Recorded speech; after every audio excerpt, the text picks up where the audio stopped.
motherfucker, it's time for the Gaudies. You little bitch. That's right, you son of a bitch.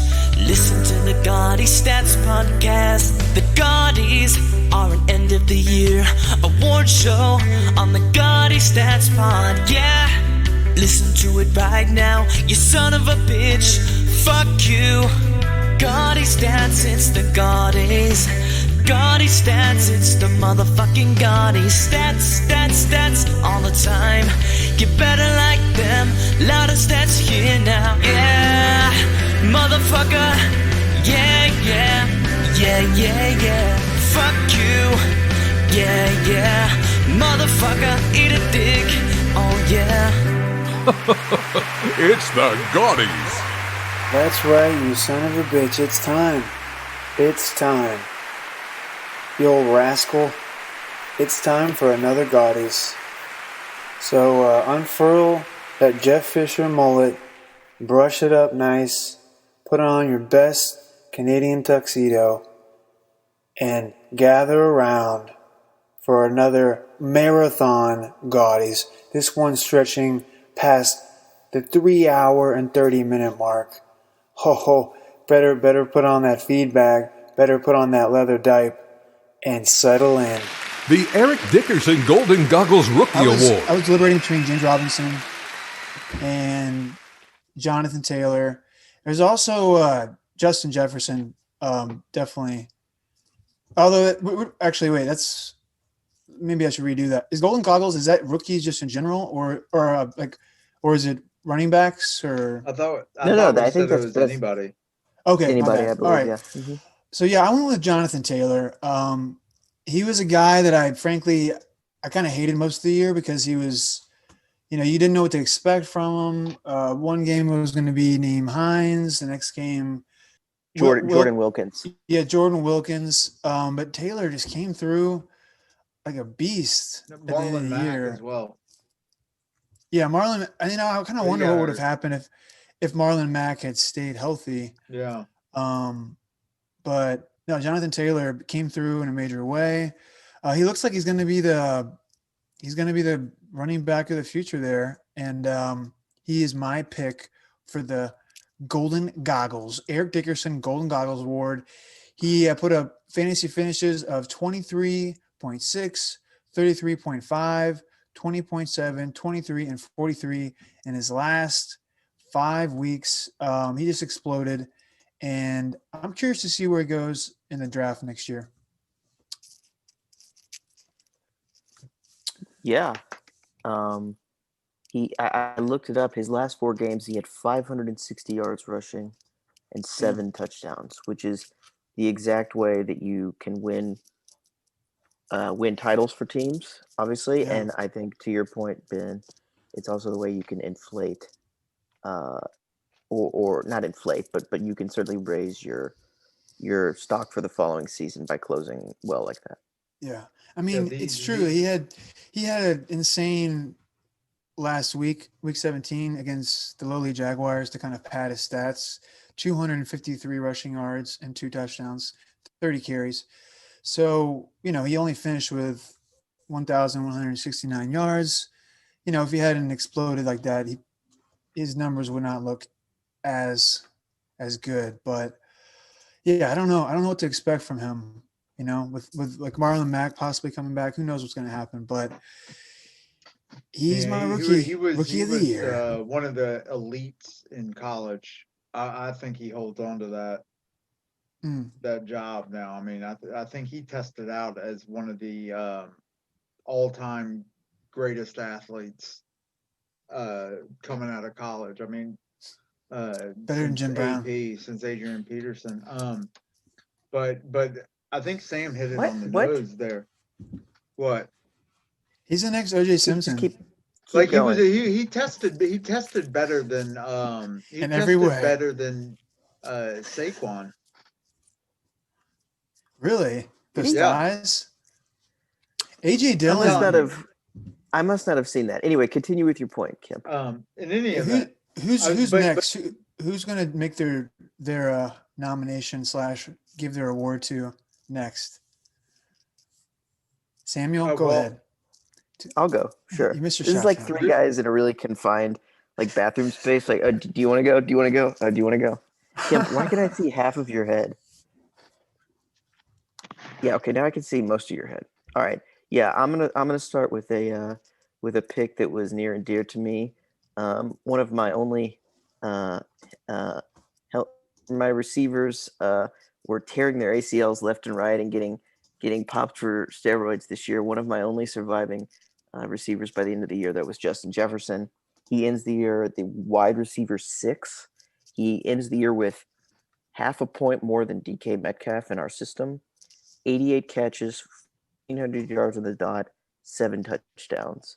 This is a guy who was part of the Stephon Diggs trade for the Bills. I think we would all agree that both teams seem to benefit from that pretty significantly. Justin Jefferson's a guy who was high volume at LSU, had over 120 catches in LSU's championship year. I believe he was the 5th receiver taken out off the board last year behind Ruggs, Judy, Lamb, and Rager. But immediately establishes himself. I got him for $2 in the auction, then dropped him, then bought him back for $46. So some great management by me there. But he really, to me, he has the hallmark. A couple things give him the hallmark of a really high level receiver and someone to watch going forward. One would be the high number of catches, right? I mean, he's got 88 catches. This is not someone who's doing this on a bunch of bombs, a la Mike Wallace or Torrey Smith or even Every Will Henderson. Fuller in past years. Yeah, Devery Henderson. There you go. Good pull there. And he's got 1,400 yards, which is the only guy I ever think of when it's like bombs. yeah, exactly. Henry The Ruggs, poster child. Yeah, the poster child. But no, he's got high volume in terms of catches and yards, 7 touchdowns. You have to think with that kind of volume that positive TD regression is coming in the future. Athletically, I suppose not spectacular, but just somebody who was really steady, and he seemed to run a lot of really polished routes to my eye in his first year. He's got some sickening routes. He's such a great route runner. Yeah, Yeah, and Thielen. You say he doesn't Thielen, seem that athletic? Because he seems super athletic to me. I don't know that you he say comes he's across, not that athletic? See, if I'm comparing him, honestly, if I'm comparing him to like Jerry Jeudy and CeeDee Lamb and Henry Ruggs, I don't think he's like A plus. When I say, sorry, let me back up. I don't mean like he's not athletic. What I mean is I don't think he's an A plus athlete. I think he's more. I see him more as like, who would I compare him to? Maybe a little bit more like Reggie Wayne almost. I don't know. Maybe that's maybe I'm underestimating. But that was one of my favorites. I mean, he was a 3-star recruit out of high school. The only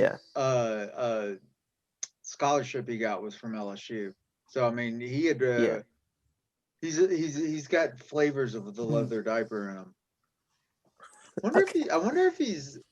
That's a horrible image. Never use that phrase again.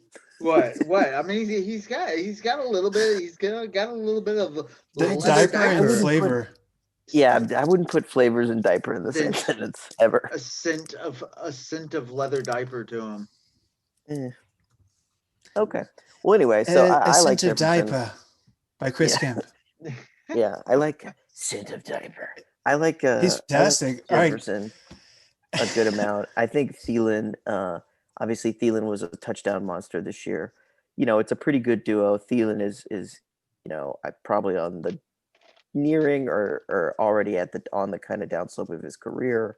So Jefferson should be taking over as the number one, and I think he really emerges as a prime contender to be a very solid receiver for a very long time.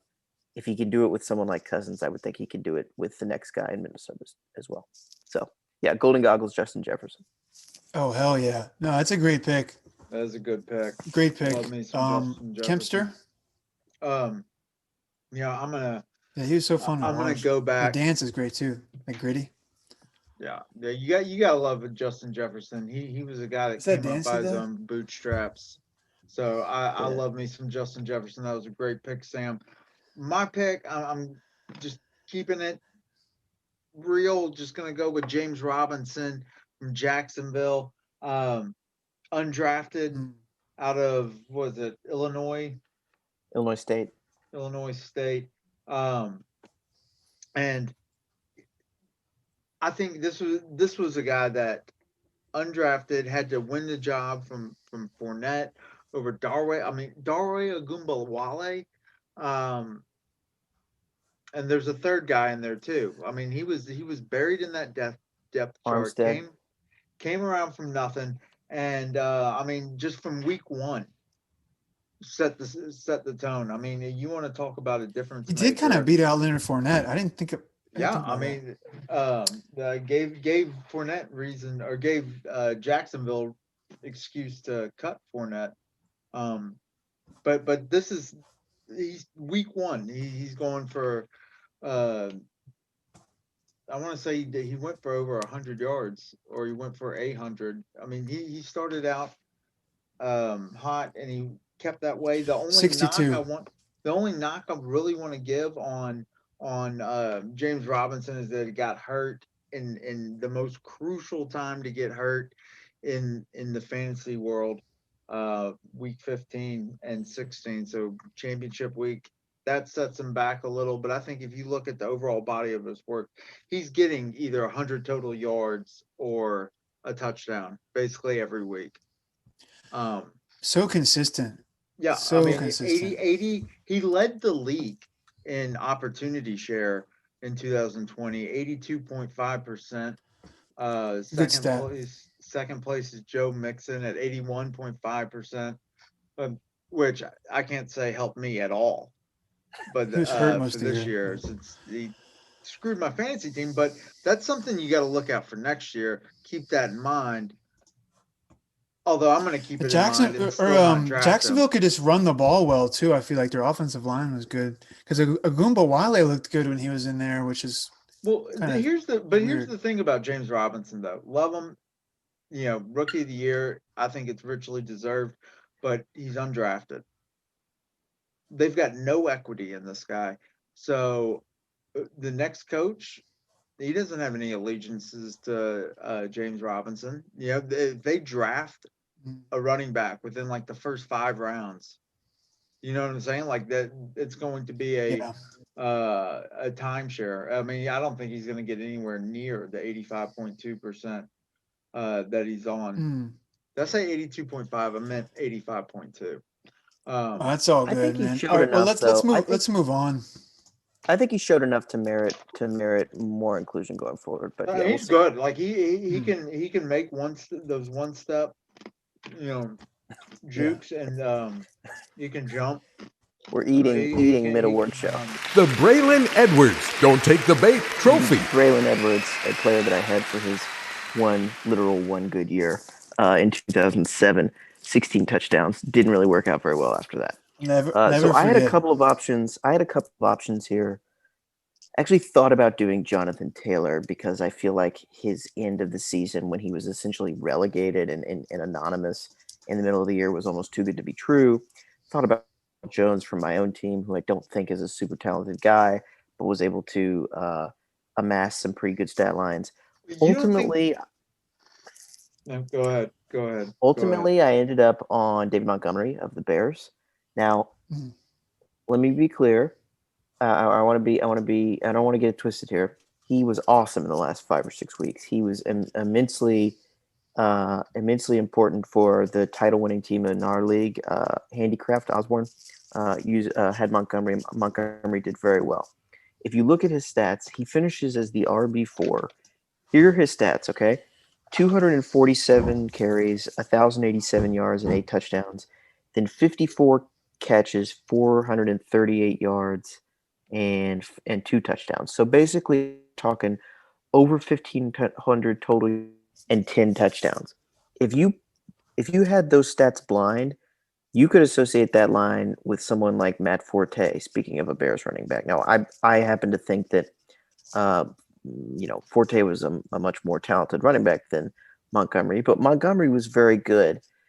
And so this is not to say that he will not be good. This is purely a function of if he is seen as the RB4 in our system, in our salary cap auction kind of format in 2021, I'm thinking if those stats in this like massive second half or final third pump him up into the $40-$45 range as a running back, to me that is a prime candidate for the Braylon Edwards Don't Take the Bait award. So he gets my award for 2020. I like it.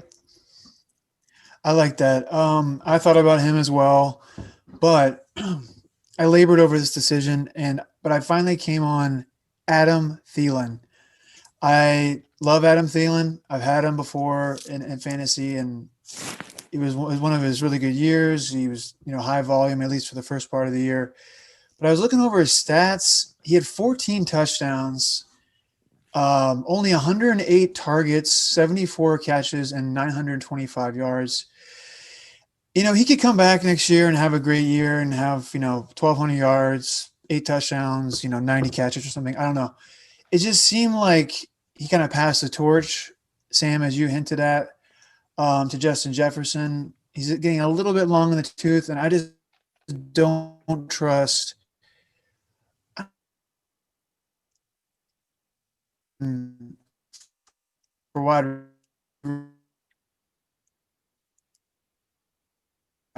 It might not be as high as David Montgomery's price.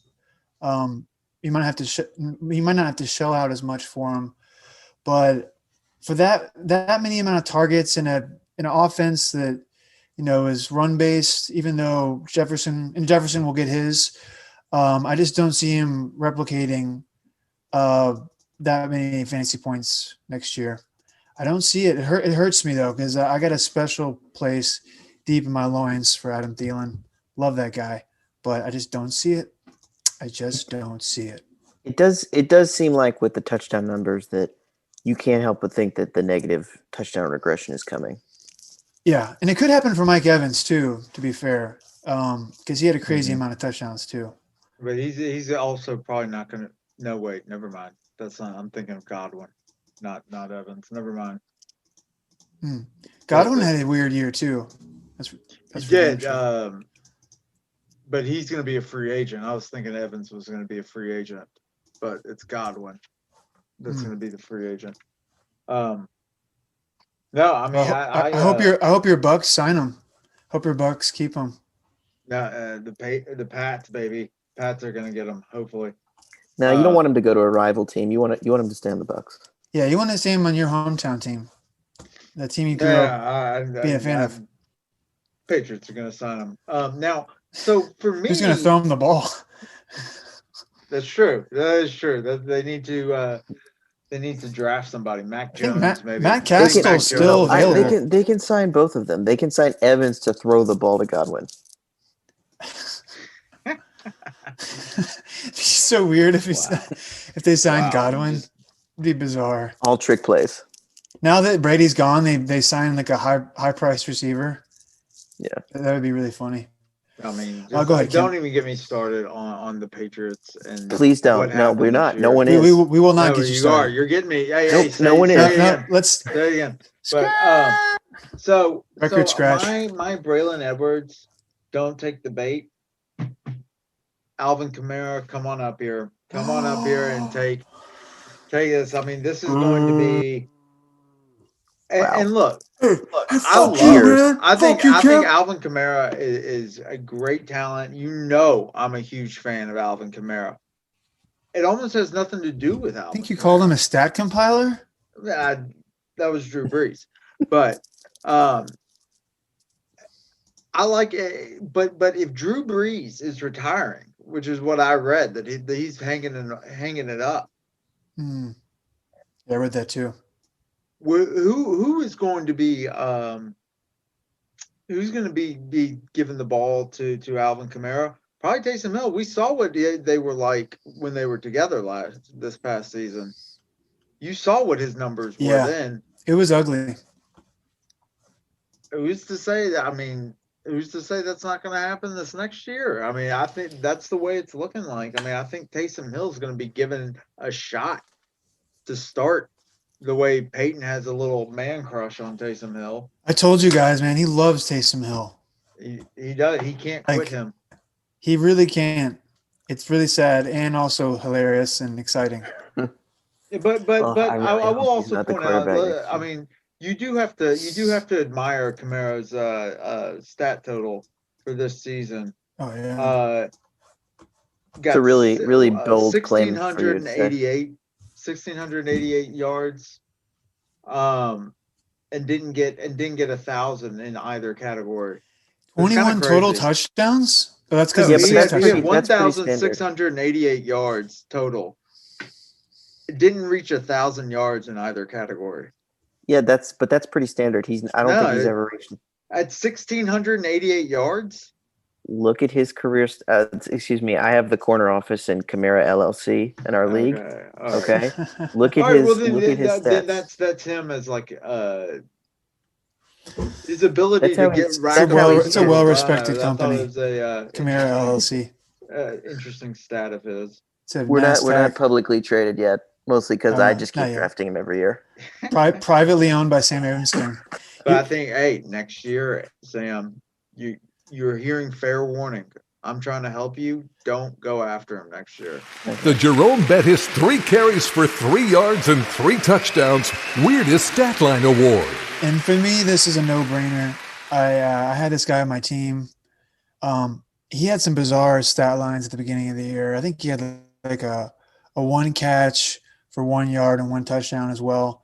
I'm talking about Mike Evans, who on week 3 of the 2020 season put up 2 receptions for 2 yards and 2 touchdowns. And I think he produced like 13 point something points in fantasy.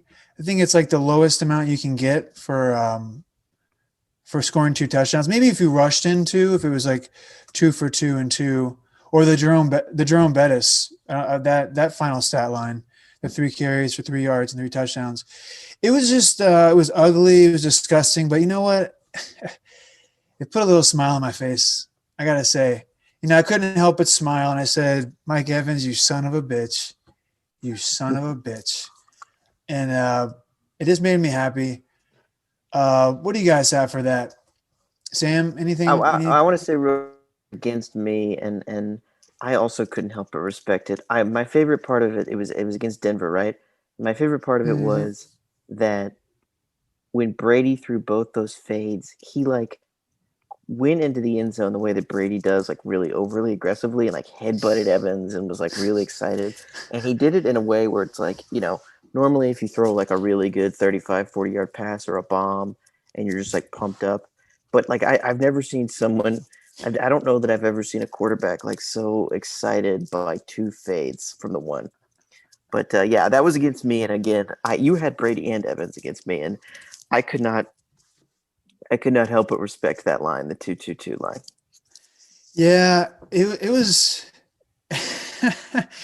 It's funny. They would pass a lot in the red zone, like deep in the red zone, like on the 5-yard line or like the 3-yard line.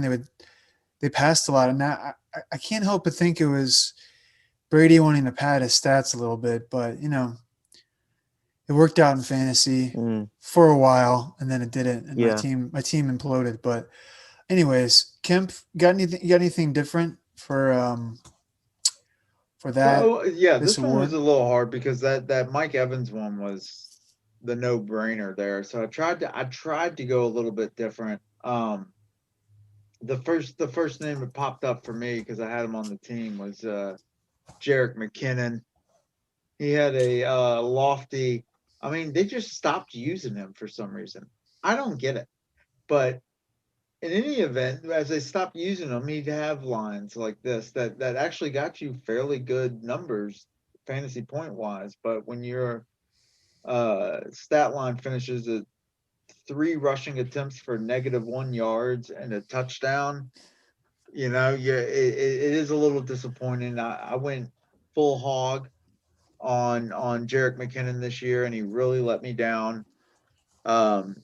Made me look like a bozo. So I was very, very unappreciative of him. But then there's also J.D. McKissick, who had, for being just a guy, I mean, he had For what was this PPR. week 10? He had 15 targets and 7 receptions for 43 yards and a touchdown. I mean, That's pretty hilarious. ridiculous. Yeah, that 14 the week before, 14 targets. Did a little bit more respectable there, but his whole It's Alex Smith special. he like quietly had one of the better running back seasons. I wonder what he finished as. I mean, he could have been a water bug of the year, honestly. He could have. I don't mean to laugh, but I thought it was a little bizarre when you said full hog, and I googled it just now. I muted myself. Full hog is a pretty explicit Urban Dictionary entry. I think you meant to say whole hog. No, full hog. It's a peanut. Yeah, no, it's getting a hard on for him. Yes. All right, let's cut to commercial. Yeah, I mean, yes, my it was a wreck. I had okay. How many receptions did he get? I'm trying to find his stats. He had some crazy target numbers, didn't he? Yeah, he really did. They he finished the with guy for like $50 million. I mean, you think he had? Oh my God, this is just classic. I love this. I love this Derek total McKinnon. for the year. He had 80 receptions for 589 yards and 2 touchdowns. That is lovely. And 85 rushes for 365 yards and a touchdown. A pretty nice PPR year. I mean, extremely poor man's, like homeless man's Darren Sproles. It was pretty impressive. He flashed a little bit in Seattle, but then didn't really, like so many running backs in Seattle, he just didn't hurt. He wasn't able to maintain it. For sure. Yeah. So for the next one, it's the Peyton Hillis White Elephant. Can I do my Bettis? Oh, I thought you. Oh, my bad. Okay. I thought you were no, that's okay. Agreeing with me on Mike Evans. My bad. Go ahead. No. Sorry. I want to add one in real fast. So I mentioned this in the last pod, but I actually did a 4-game sample size. I think it's 4 games. It might be a little more. This was Jordan Howard's 2020 season with the Miami Dolphins, where he had 28 carries for. Let me find it. 28 carries, 33 yards, and 4 touchdowns. Guys, I looked this up. Jordan Howard's 6 feet tall, right? So if he falls directly forward like a tree, right, he falls and in theory is able to gain 2 yards just by falling straight down, right? His yards per carry was not even him just falling forward flat on his face. His yards per carry was under like 1.2. Right? I mean, think about that. Yeah. If your yards per carry would be better if you just fell straight down with the ball horizontally, I think that's a pretty rough year, especially in a 4-game sample size. But the cherry on top, the real kicker, because plenty of people have ugly lines like that, but the kicker is that there are 4 touchdowns. This man touches the ball 28 times. He gets less yardage than is the yardage for the distance of an extra point in the NFL. And he also scores 4 times, and then the Dolphins cut him. So Jordan Howard is in the spirit of Jerome Bettis, sort of my Jerome Bettis award. Yeah, no, that's a great one. And there's something kind of beautiful about his first 4 starts with Miami. I'll just read you off the stats. 8 for 7 for a touchdown, 5 for 4 and a touchdown, 3 for 1 and a touchdown, and then 2 for 2 and nothing. 3 for 1 and what was it? 3 for 1 and 2? And 1. 3 for 1 and 1. Yeah. He had 1 touchdown in the first 3 games, which just makes it all the better. I like that. I like the Jordan Howard. It rhymes with the Jerome Bettis theme on that. The Peyton Hillis White Elephant out of nowhere honor. I'm just going to go with James Robinson. Chris already touched on his accomplishments, but Kemp, I know you did some research. You knew about him. I did not. I'm usually pretty blind on these rookies for the most part, and he literally came out of nowhere for me. Like, and I started seeing the stats pile up. I think week 2 he had over 100 yards. He had tons of carries. He was just getting force fed. He was on the field all the time, even more so when Chris Thompson went out. And he was just a great all-around back. And their workhorse, so consistent. You look at his stats and they don't blow you away like year long. But if you had him in fantasy, he was producing every week. He was extremely consistent. Had a great baseline. So he is my out of nowhere white elephant. Rest in peace, Peyton Hillis. He had almost 1,400. Yeah, Peyton 1,400 Hillis, total he yards. passed away, right? Peyton Hillis isn't around anymore. Nah, I think Peyton Hillis is. I think. Yeah. I think he's still around. But he's in our thoughts. For rest in peace. These awards. Now, it doesn't mean like he should just rest Yeah, peacefully. No, we think about him. These are the times that we want to hark back to the good old days. Yeah. You know what I'm saying? Yeah. But I guess you want to go, I'll go. My pick You guys should both go at once. Just start talking at once. Travis Fulgham. I'm going to say what the old Travis pods used to Fulgham. be. So I had a little trouble on this one. I couldn't really feel like I had somebody that I could pick out of nowhere. So, but I will say this kind of vibes with the theme of out of nowhere, because out of nowhere for what, 4 weeks, Travis Fulgham was a thing, and like he was getting on like the top 5, top 10. People were like, do they have their new wide receiver of the future? Is he the next he comes out Alshon Jeffrey? He signed off of the Detroit Lions practice squad by Philly. Scores a touchdown his very first week getting there. Then the next week follows that up with 13 targets, 10 receptions, 152 yards, and a touchdown. Follows that up with another 10 targets for 6 receptions, 75 yards, and a touchdown. Then he follows that up with 11 targets, 5 receptions, 73 yards, no touchdowns, but then got a touchdown and 78 yards the next week. And then he disappears again. So he fell off the face of the earth. Yeah, I mean, yeah. I don't think I've ever seen a wide receiver just pop up, get targeted that many times for multiple games. Drew Bennett. And then just disappear.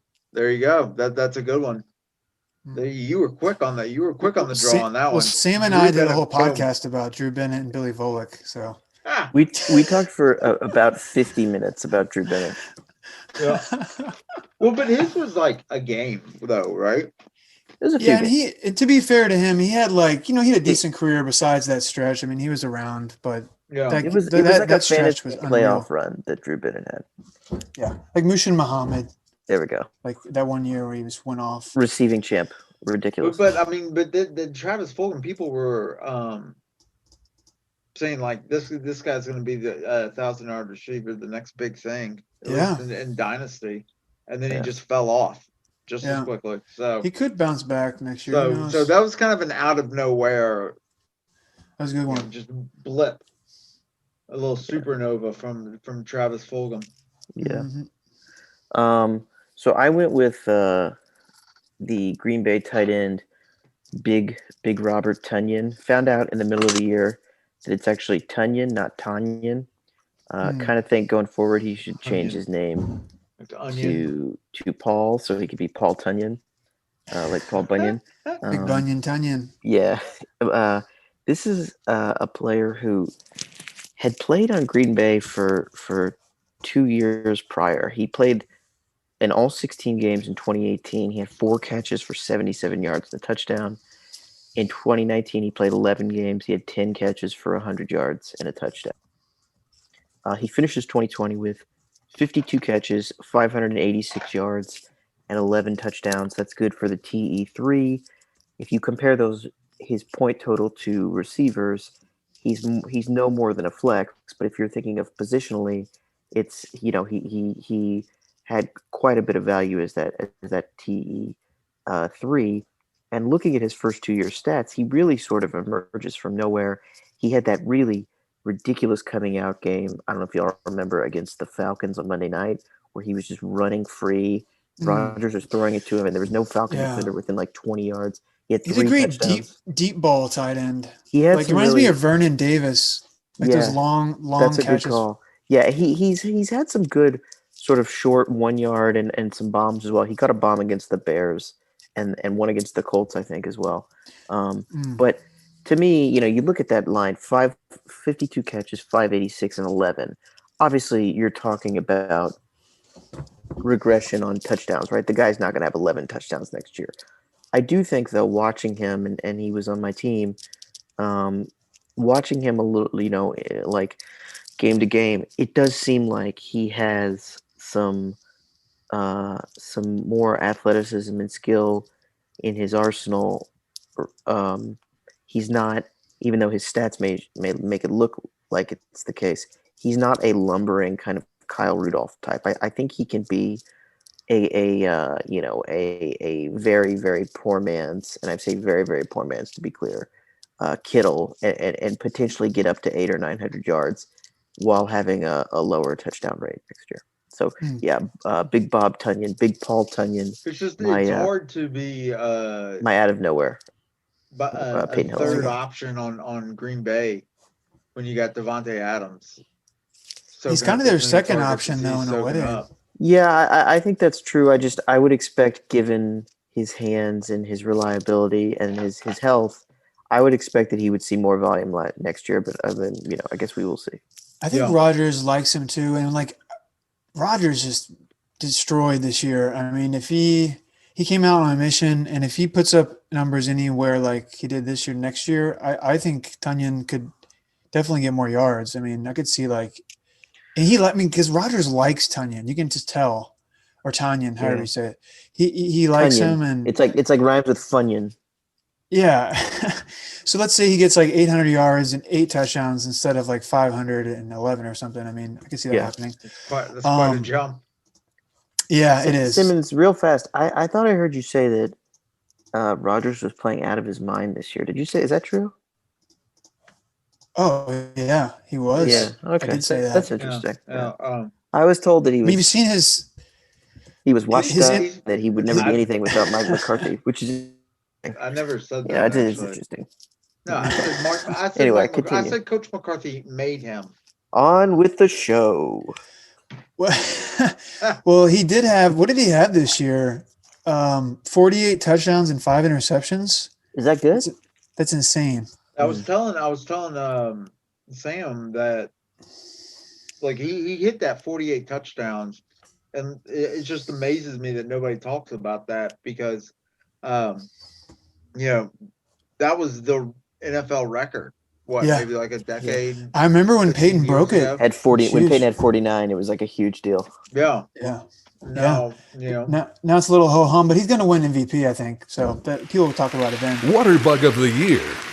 I made a last second switch here, guys. Gasp.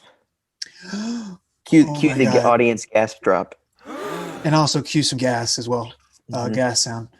Because I was going to go with the gas man, Myles Gaskin, but I decided to switch at the last second to JD McKissick because we were talking about him and I saw those stats. I mean, you want to talk about a quintessential water bug. You want to talk about it? Let's talk about it, okay? Let's talk about this motherfucker, sorry to curse, but he deserves it. 110 targets for a running back, 80 receptions, I already said it earlier, 589 yards. That's a 7.4 yards per reception. That has water bug written all over it. And then his, the 365 rushing yards, whatever. I mean, he got less than 1,000 yards, total yards, but he was really serviceable for fantasy until Antonio Brown, kind of seized the reins, but then he got hurt and it again opened the door. Gibson. Oh, my bad. Yeah, Antonio Gibson. Yes, I should know that because I had him on my fantasy team. Anyways, though, like Kemp talked about, crazy numbers of targets, crazy amounts of receptions. Towards the end of the year, he had week just a few games here.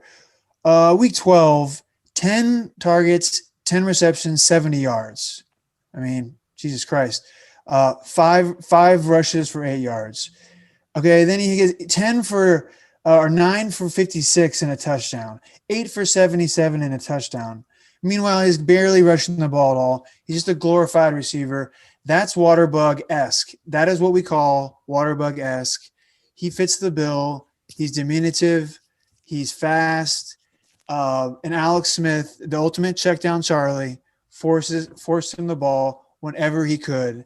He force-fed him the ball as if he was a duck on a foie gras farm. He did it. He loved it. And it was a beautiful thing to watch. And he is my Waterbug of the year. Clap, clap, clap, clap, clap, clap. That first of all, Simmons, that's really what sets the Gaudies apart from other shows. What you did there, you had the malleability to change your pick mid-show. Imagine in the Oscars if someone's just like watching the clip from the best actors and they just like see, they like see Christian Bale and like, actually, you know what? I really liked that. Now that I think That's about Clive it, Owen. What the fuck? Wait. That's not Robert De Niro. We got a late change. Yeah. That's Michael Caine. Stop the count. Somebody rushes. That's Emma Thompson. That's not Michael Caine. Hold on. Is that PSH? Anyway, so RIP, by the way. So, Kim, can I go? Yeah, go ahead. My Waterbug, a little bit unconventional, and yet at the same time, fairly conventional for this season. That would be Mr. Kyler Murray. So not a running back, but Gasp. in some ways Crowd the ultimate Waterbug. I love this. I love this pick. I think he's now. I'm not sure. I haven't looked it up. I think he's actually 4'9", and so he takes. Oh no, he's 3'7". Just a little bit off. He takes these short, choppy steps. We've all seen that. Arizona's season ended very poorly. God, everyone would take them in the playoffs over the freaking Bears. Alas, we got to see Kyler Murray in action. Or the Redskins. Middle part of the season, he was really fantastic. He was great in that home game with the Hail Murray.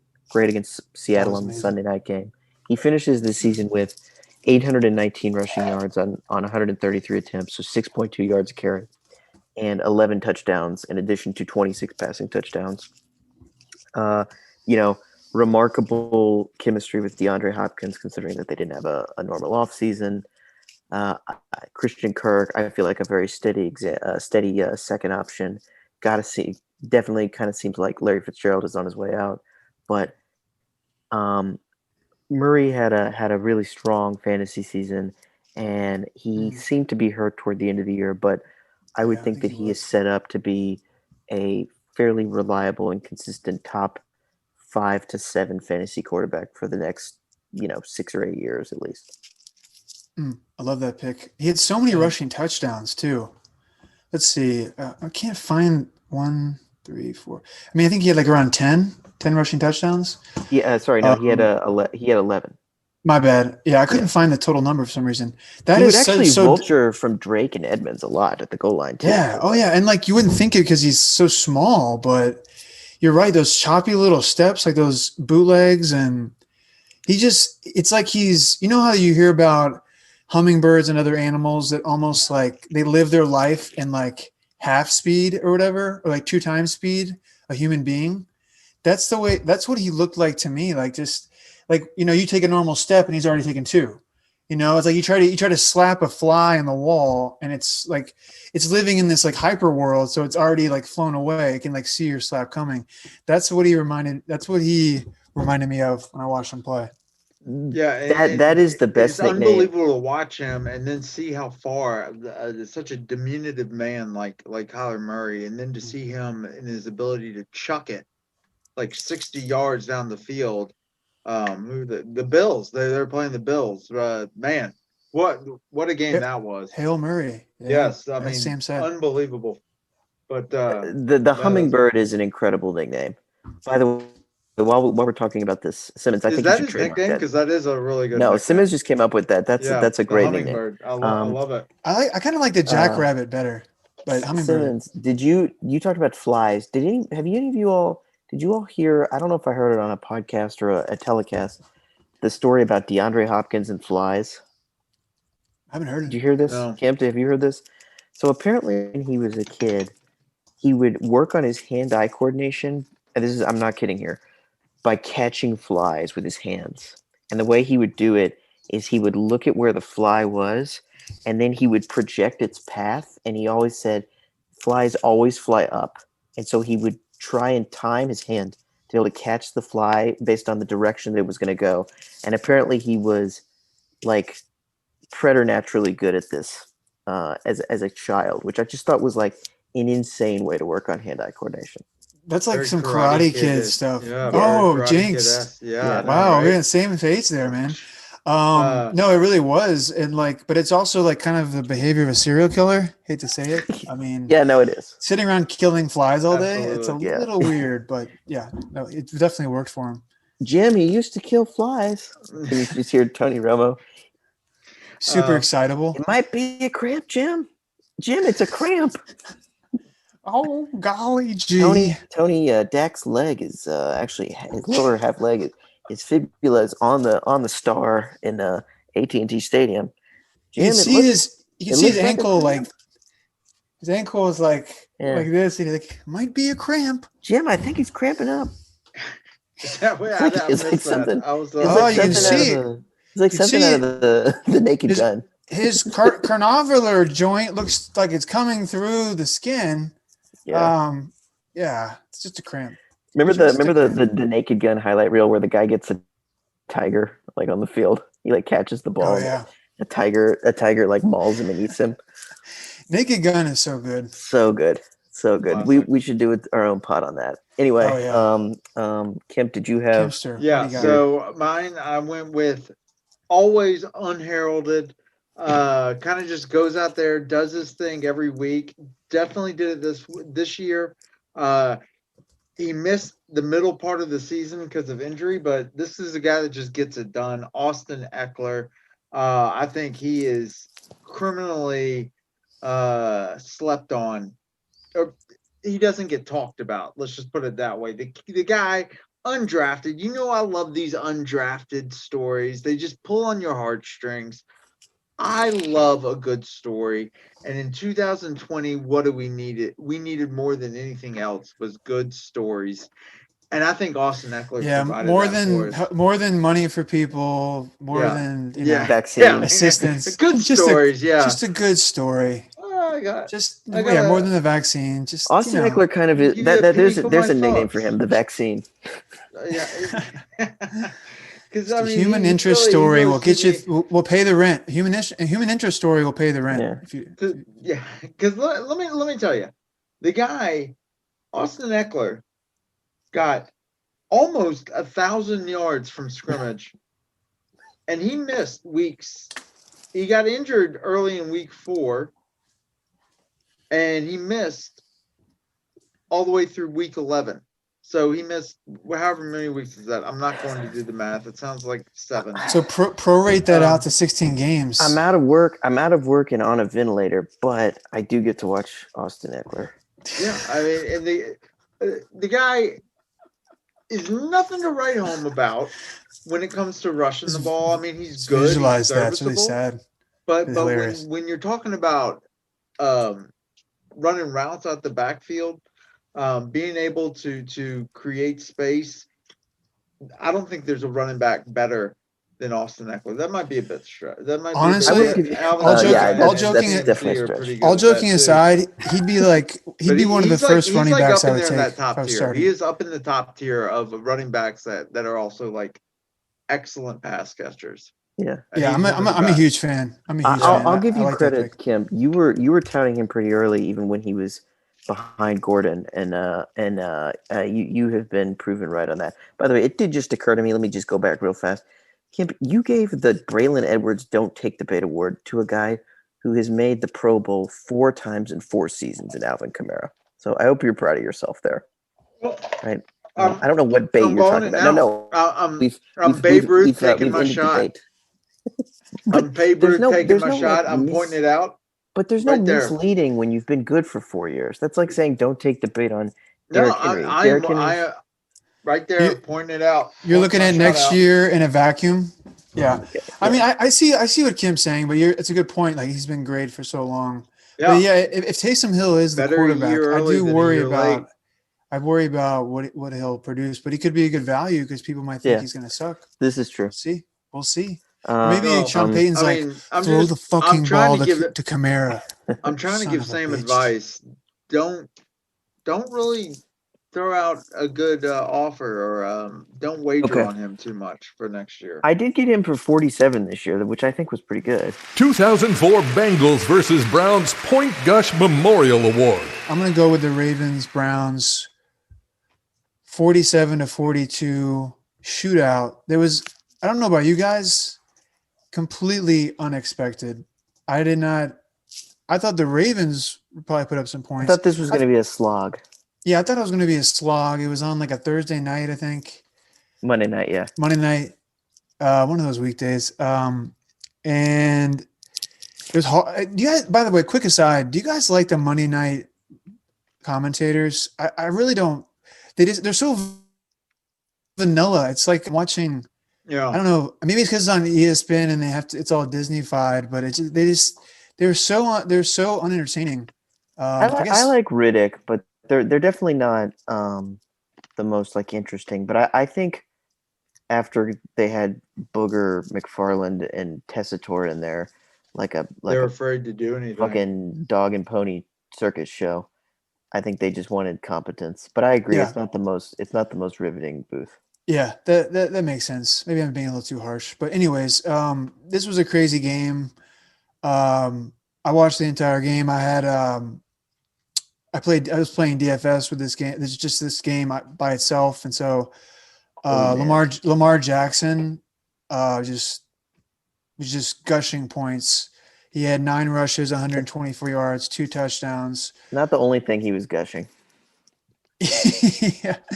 yeah, and like the drama, with Lamar having cramps, quote unquote, going to the bathroom, the locker room. But he was in there for a long time. He was like pulling up his pants as he was leaving.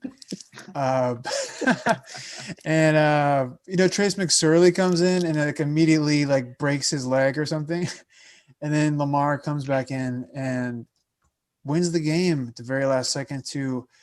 Hollywood Brown, who had dinner plate hands for the entire game, couldn't catch a thing, was embarrassing himself on the field, and then he catches the game-winning touchdown. It was incredible.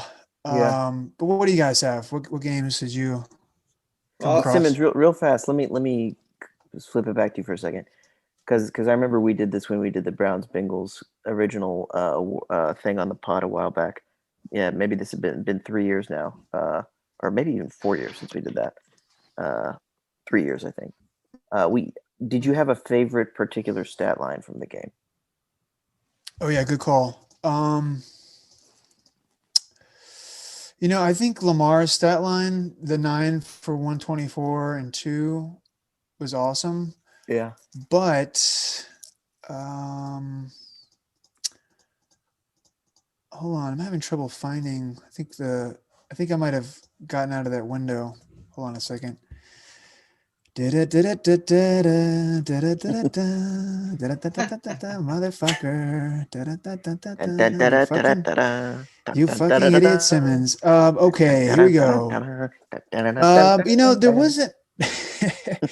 There wasn't like, strangely, there usually is some kind of explosive, like a standout, receiver, but there's not. Besides that, Lamar 9 rushes for 124 on a 13.8 average per rush with 2 touchdowns. That's probably the gaudiest thing I can find. I mean, he only threw 1 touchdown, and then on the Brown side, you had Nick Chubb with 2 touchdowns.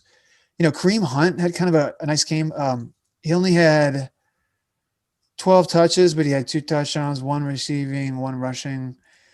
Baker had 3 total touchdowns. He had a rushing touchdown and two passing, 343 yards. But yeah, it wasn't like, I think a couple years ago with that Rams and Chiefs game, I think like one of them had 500 yards passing, and It was just these otherworldly, like Madden type numbers. But that scheme didn't have as many of those numbers, unfortunately. Yeah. Yeah, I Kemp? mean that was a pretty good game. It was a gusher. Yeah, well, it was pretty entertaining. I mean, and on that note, I'm gonna keep it in the house with the Browns because I'm going to Browns game as well. Which I mean, isn't this amazing? We're gonna keep it 2020 Cleveland Browns, Cincinnati Bengals. This was a barn burner as well. And Was that Joe Burrow? Joe Burrow was in that, right? Joe Burrow versus Baker the Shaker 60 pass attempts. Mayfield. I mean, this was an actual good game. I sat there and was watching it because I get Cincinnati games. Wasn't expecting much, and it turned out to be a really good game, especially because the first half sucked. So what are you really expecting? I was glued to the TV because it's a channel that I get. I couldn't turn away. Oh gosh, it was. I mean, just appointment viewing that they did on that Sunday. On that third quarter at the start of the second half, it was 10-17, and then they just started throwing haymakers left and right. Joe Burrow would drive his team down. Baker Mayfield would answer, so Joe Burrow would take his team down. Baker Mayfield would answer. Went back and forth. It was a great game. What was the final? 37-34. Mm-hmm. I mean, it felt like it was a lot more than that. Yeah. Did you have a favorite stat line? I want to say that's the game that Beckham got injured in. I think. No. I think that that was the second game. You're talking about the first one, the Thursday night game in like week 2 or week 3. No. When did Odell Beckham get hurt? I thought he got hurt. Oh, you're talking about the one in Cincinnati. Yeah. Okay. Yeah, that is the one. You're right then. I thought you were talking. They had another good one in week 2 or week 3. Yeah. Because Odell Beckham. Yeah, they did. They did. This they had some good games. I thought you were talking about that one. And it's funny how Odell Beckham left, and Cleveland got better almost instantly without him. Yeah, I think they got to get rid of Odell. Yeah, it's just that it's like a mind fuck for Baker. He just has to. It definitely doesn't seem to be working. I think he was. Odell was a top. You know what I've heard? It's a clash of mentalities in the locker room. Each one wants to be the alpha dog. And I think Baker Mayfield's going to win that one out pretty easily. Okay. Listen, I would love for Odell to leave the Browns. What? I would love for Odell to leave the Browns and go to a competent organization, but we'll see. Odell was a top. Trust me, Bill Belichick's got his eyes on him. Odell was a top. Well, he needs. Speaking of someone to throw the ball to him, Odell was a top 10 or 12 or 15 receiver in points when he got hurt. For the record, so I wouldn't call him a complete bust, but he definitely had some kind of sporadic performances, and for sure before he tore his ACL, it was buoyed by the fact that he had that massive game against Dallas in Dallas, that 3-touchdown game. Oh yeah. Oh yeah, that was where he like ran that reverse. Anyway, okay. So I am going to throw a touchdown. Did he throw a touchdown? He did. Yeah, he threw one to Landry. Or no, Landry threw one to him, I think.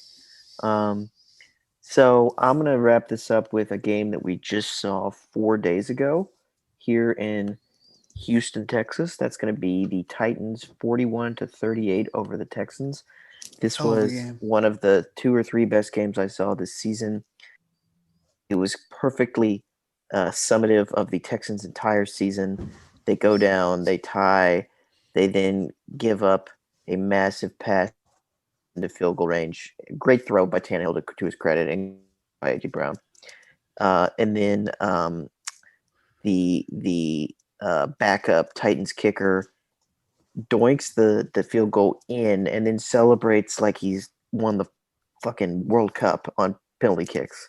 And he's mobbed at midfield here in Houston. 41-38. 79 total points. Derrick Henry, obviously, this game will be best known for Derrick Henry getting to, eclipsing the 2,000 mark, 2,000 yards rushing mark. He ended at 2027. He had 34 for 250 and 2 touchdowns, just continuing to terrorize not just the Texans, but all AFC South teams. I mean, the splits between the AFC South that Henry does against the South and non-division opponents must just insane. Additionally, this game catapults Deshaun Watson to the passing title. He ends with 4,800 passing yards. He has 365 in this game with 3 touchdowns, 11 receptions, 166 yards, and 2 touchdowns to Cooks. Brandon Cooks going off and going crazy in Week 17 in a meaningless game is very on brand for Brandon Cooks, I would argue. But an entertaining game, a game that really had major implications because the Titans would have had to go to Buffalo had they lost. I could be off on this, but Brandon Cooks kind of went off quietly. He did. So I read a stat. This shocked me. Apparently, in I think it was in either standard or half PPR. After Week 9, I believe Brandon Cooks was wide receiver 3. That's crazy. Wow. Yeah, which is pretty crazy. He did really well. But look, we've all had Brandon yards. Cooks. We've all had Brandon Cooks. We know what this is. Like, do not. He's a good player, but he's had about 24 concussions, and he's not someone who you can rely on consistently. I mean, we should point out, I think, when we're evaluating, by the way, that our format this year, which we don't need to get into for the listeners, but the format where played a full 16 games. You had, there we go, right? But the format where your entire lineup was fair game, as we talked about on a previous episode, precluded us from making any roster decisions. So Brandon Cooks is he's the perfect type of player who's much easier to just play in a best ball than he is when you actually have to make roster decisions. Because, I mean, I know I've had him at least twice. Simmons, I feel like you've had him at least once. Kemp, I think we've probably all had him. Will Fuller got hurt too, or else he wouldn't have blown up like that. Well, he didn't get hurt, we should note. My bad. Popped for he said he was trying to hydrate his muscles or something. Steroids. He was hydrating his muscles, according to Will Fuller, which sounds like he was booty bumping, right? A good setup. Yeah, I think he was taking he was pretending to take a trial of the corona vaccine, and was actually roids. Is this corona? Is this the vaccine? Yeah. Oh, it's steroid. Oh, I didn't know. Hey, Will, I noticed you've had 12 corona vaccines this season. Yeah. I just want to make sure it's effective. I didn't take the last time. Yeah, it didn't really feel like the dose was enough for the viral load. Anyway, so 41-38 Titans over Texans is my pick. Those are great games. That was a good choice. Yeah, I like your choice is better than mine in retrospect. The Jeff Fisher Profiling Courage. Once again, I took the easy one. This is Yeah, me and you probably got the same exact one, Ben. This one's obvious. Yeah, in my mind, there's no other man for this award this year than the unbeatable, unsinkable Adam Gase. This guy is the all-time tank commander coach. You would think, and he was doing his job. He was trying his hardest and failing, and just messing with players' minds, like mind gaming them, just playing these stupid games, giving Frank Gore like 20 carries a game when he's like 59 years old, when he has all these young players he can develop. He was doing his job, but then that son of a bitch actually made his players try hard and play every single game, and they ended up winning games they shouldn't have won and missing out on the Clemson QB Lawrence, and just the Jets fans, the tortured fan base. They completely lose out on this everyone keeps saying he's like, the next Peyton Manning. He's I haven't seen him play. You guys can speak on him more, but he just failed the Jets in so many ways, and he would always stand there on the sideline with that look on his face. He would always sit there in the press conferences answering those questions in his, kind of short, glib manner. And week after week would go by, you'd be waiting for him to get fired. He wouldn't get fired. And you saw what was happening, that they wanted him to keep losing. And then he flips in on them and he starts winning and he gets them out of the first pick. It was just glorious. It was fun to watch every week, seeing the reaction, seeing how they lose every game, and then ended up winning games in the end, pulling themselves out of the number 1 pick. It was absolutely glorious. Congratulations, Adam Gase. Please come to the stage, you bastard. Fuck you, man. Yeah. Go fuck yourself. Fuck you, Gase. Hey, Gase, fuck you. Bad that happens, I want it to happen. I hope you fucking die, Adam Gase. What'd you say, Kemp? I said, anything bad that happens? I said everything bad that happens, I want it to happen to you and you alone. Little player haters ball there. Yeah, great. Hey. I'm I'm gonna go ahead. You had me a little confused there, Ben. I thought you were gonna go with the obvious pick. But you threw a curveball at me there. I didn't realize you were joking. Brace yourself, Chris. Brace yourself, Ben. It's coming. The obvious pick here is there's only one Jeff Fisher Profile and Courage Award in 2020, and that is Bruce Arians. Get on up here. I mean, talk about a guy, all right, that wants to he's got his little Kangol hat. Oh, hey, man. Oh, yeah, you like that jazz club? Oh, yeah. It's kind of true. It's all good. It's all good, cat. Come on, man. Just chill out. Got that little he's like Coach Lamb, and Manuel. Yeah, no, I'm friends with everybody. Exactly. I'm everybody's friend. Man. Oh, God. It's like if Matthew McConaughey were a coach, except 400 pounds. Isn't McConaughey like charismatic too? A little bit, but you're not really making Arians out to be very. But Bruce Arians. I think it's all. Let me get back on track sarcastic. Here. Bruce Arians. Anything bad happens, he's quick to throw everybody else under the bus. Not him. It's never Bruce Arians. Hey, who does he like to throw under the bus though? Who specifically? Well, I mean, he loves to throw his quarterback under the bus, which is the only reason that they're in the playoffs right now is because of his quarterback that he loves to throw under the bus.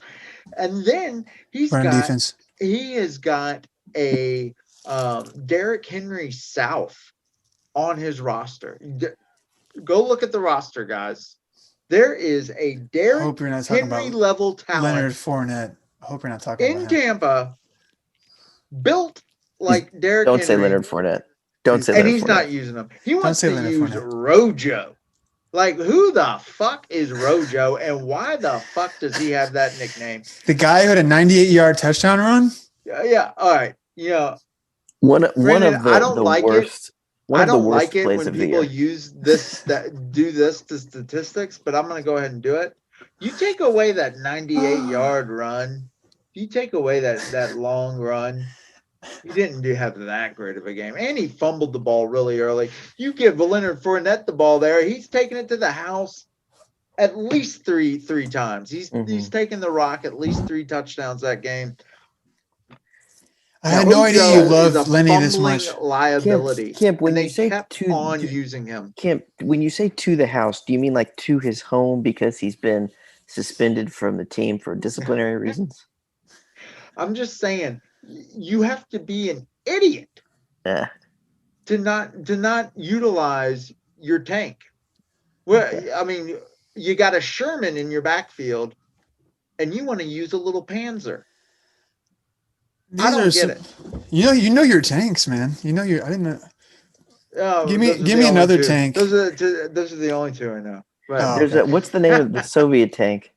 Conan talks a lot about Conan's podcast. I don't know if you've ever listened, but Conan talks a lot. Yeah, Conan's like a huge military history buff, history guy. Yeah, he talks a lot about Soviet tanks. He's like obsessed called? with them. Yeah. Anyway, but Chris, yeah, that was great. Thank you. But no, I'm not done. Not done. Twitter account. We appreciate you guys. Keep Oh, all those sorry, emails guys. coming, especially the New Year's Jesus. resolutions. What are you guys getting after? Wait, what? sorry about that. What? My podcast. I'm in the That middle was of fourth host. That was a beautiful that was takedown greatest of all Bruce talk. Arians. I was laughing and I like tapped my hand on my phone and it immediately started this podcast. Sorry about that. No, but So I mean, sad. Bruce Better Arians, you want to talk about a Jeff Fisher profile and courage? I mean, Bruce Arians, he doesn't even have the sack to tell Brady, look, it's your offense. I'm gonna let you do it. He is so hard-headed that he has to push through his version of the offense. And I'm gonna give you one quick example. They were playing the Emphasis on quick. Yeah, they were going playing a the little Saints. over They were playing on the this one. Saints. No, check that. They were playing the Chiefs. And there was a play where all 4 wide receivers are going out long. Camera 3. Play him off. Going out Play him long. off. You Orchestra? don't Cue the have an orchestra. emergency pass option Number 4. for Tom Brady there. You just want them all to go out long. I feel like you could rant about Arians for like 2 hours. Honestly, I could. I mean, 'Cause that's how pathetic he was this year. I Thank agree. you. I agree that like every Monday, because I had Brady on my fantasy team, every Monday you get a blurb, like through Roto World or whatever, Mhm. and it'd be like Bruce Arians Arians running on under the so and so's bus. radio show said that Tom Brady must be blind in one eye because he can't see his receivers that are 5 feet in front of him. It was I like told him to. it was just so insulting. Like he just threw him That- under the bus. Kim, can That you cat keep didn't going even about believe Arians? Kim, tell me something about Arians. Keep going. It's like I told him to throw to Evans, but that cat just don't buy it. So I'm just like, chill out, partner. Like, He's dude, like Arians. he's like a jazz guy. Arians, He's like Duke Silver. your fucking Kango hat. Fuck you. Can you guys hear Fuck that? off. But I mean, sorry for cursing here, but I get kind of riled up when we talk about. Oh no, it's okay. It's an explosive coaches like podcast. this, Sam, who's your? That was great, Kim. That was. Did you I had a Profile great, and that was the courage. best Did you laugh guys- I've had all Did you week. guys hear Profile my and Oscar courage. music? Yeah, I heard some of that. It was good. You I played didn't him off. know how well it was playing. I was trying to play you off, Kim, but it didn't sound like it was coming through. Oh well. No, we heard it. We just talked Next right up through on it. the Gaudies. You just It's like wrap it up, wrap that shit up, and I just Next went right through up, it. You just went right through it. the Marty Funkhauser. Sam, who is yours? Wait, real quick, Ben, have I ever told you that my idea, in case Beck ever gets played off on an award show with strings, if Beck ever gets played off on an award show with strings, he should start singing a song from Sea Change to the strings. Okay. Because of all those string arrangements. Yeah, exactly. Okay, Love that so album. all right, So upbeat. so yeah, it's a real upbeat thing. Okay, so I'm gonna go to my profile of courage. Now, this is not going to be about a 2-14 coach, nor is it going to be about a guy in a Kangol hat. It is going to be someone that I have a long running feud with, though, and that is Mike Vrabel. Mike, come up to the stage in your goofy ass sort of pullover, sort of short sleeve, sort of long sleeve nylon thing that you wear with your confused look, with your mask halfway down your Bruce face. Arians is fighting for it. Come over and get this. Now, guys, I said this to you on a separate chat. AJ Brown, we would all agree he's an elite receiver, would we not? 106 targets in 14 games. Now you ask yourself, Sam. No double-digit target games except for the last game. No double-digit target games except for week 17. That's exactly right, Ben. Sam, who had more targets than AJ Brown? I mean, yeah, he missed 2 games, but he couldn't have been below that many people if he only missed 2 games, right?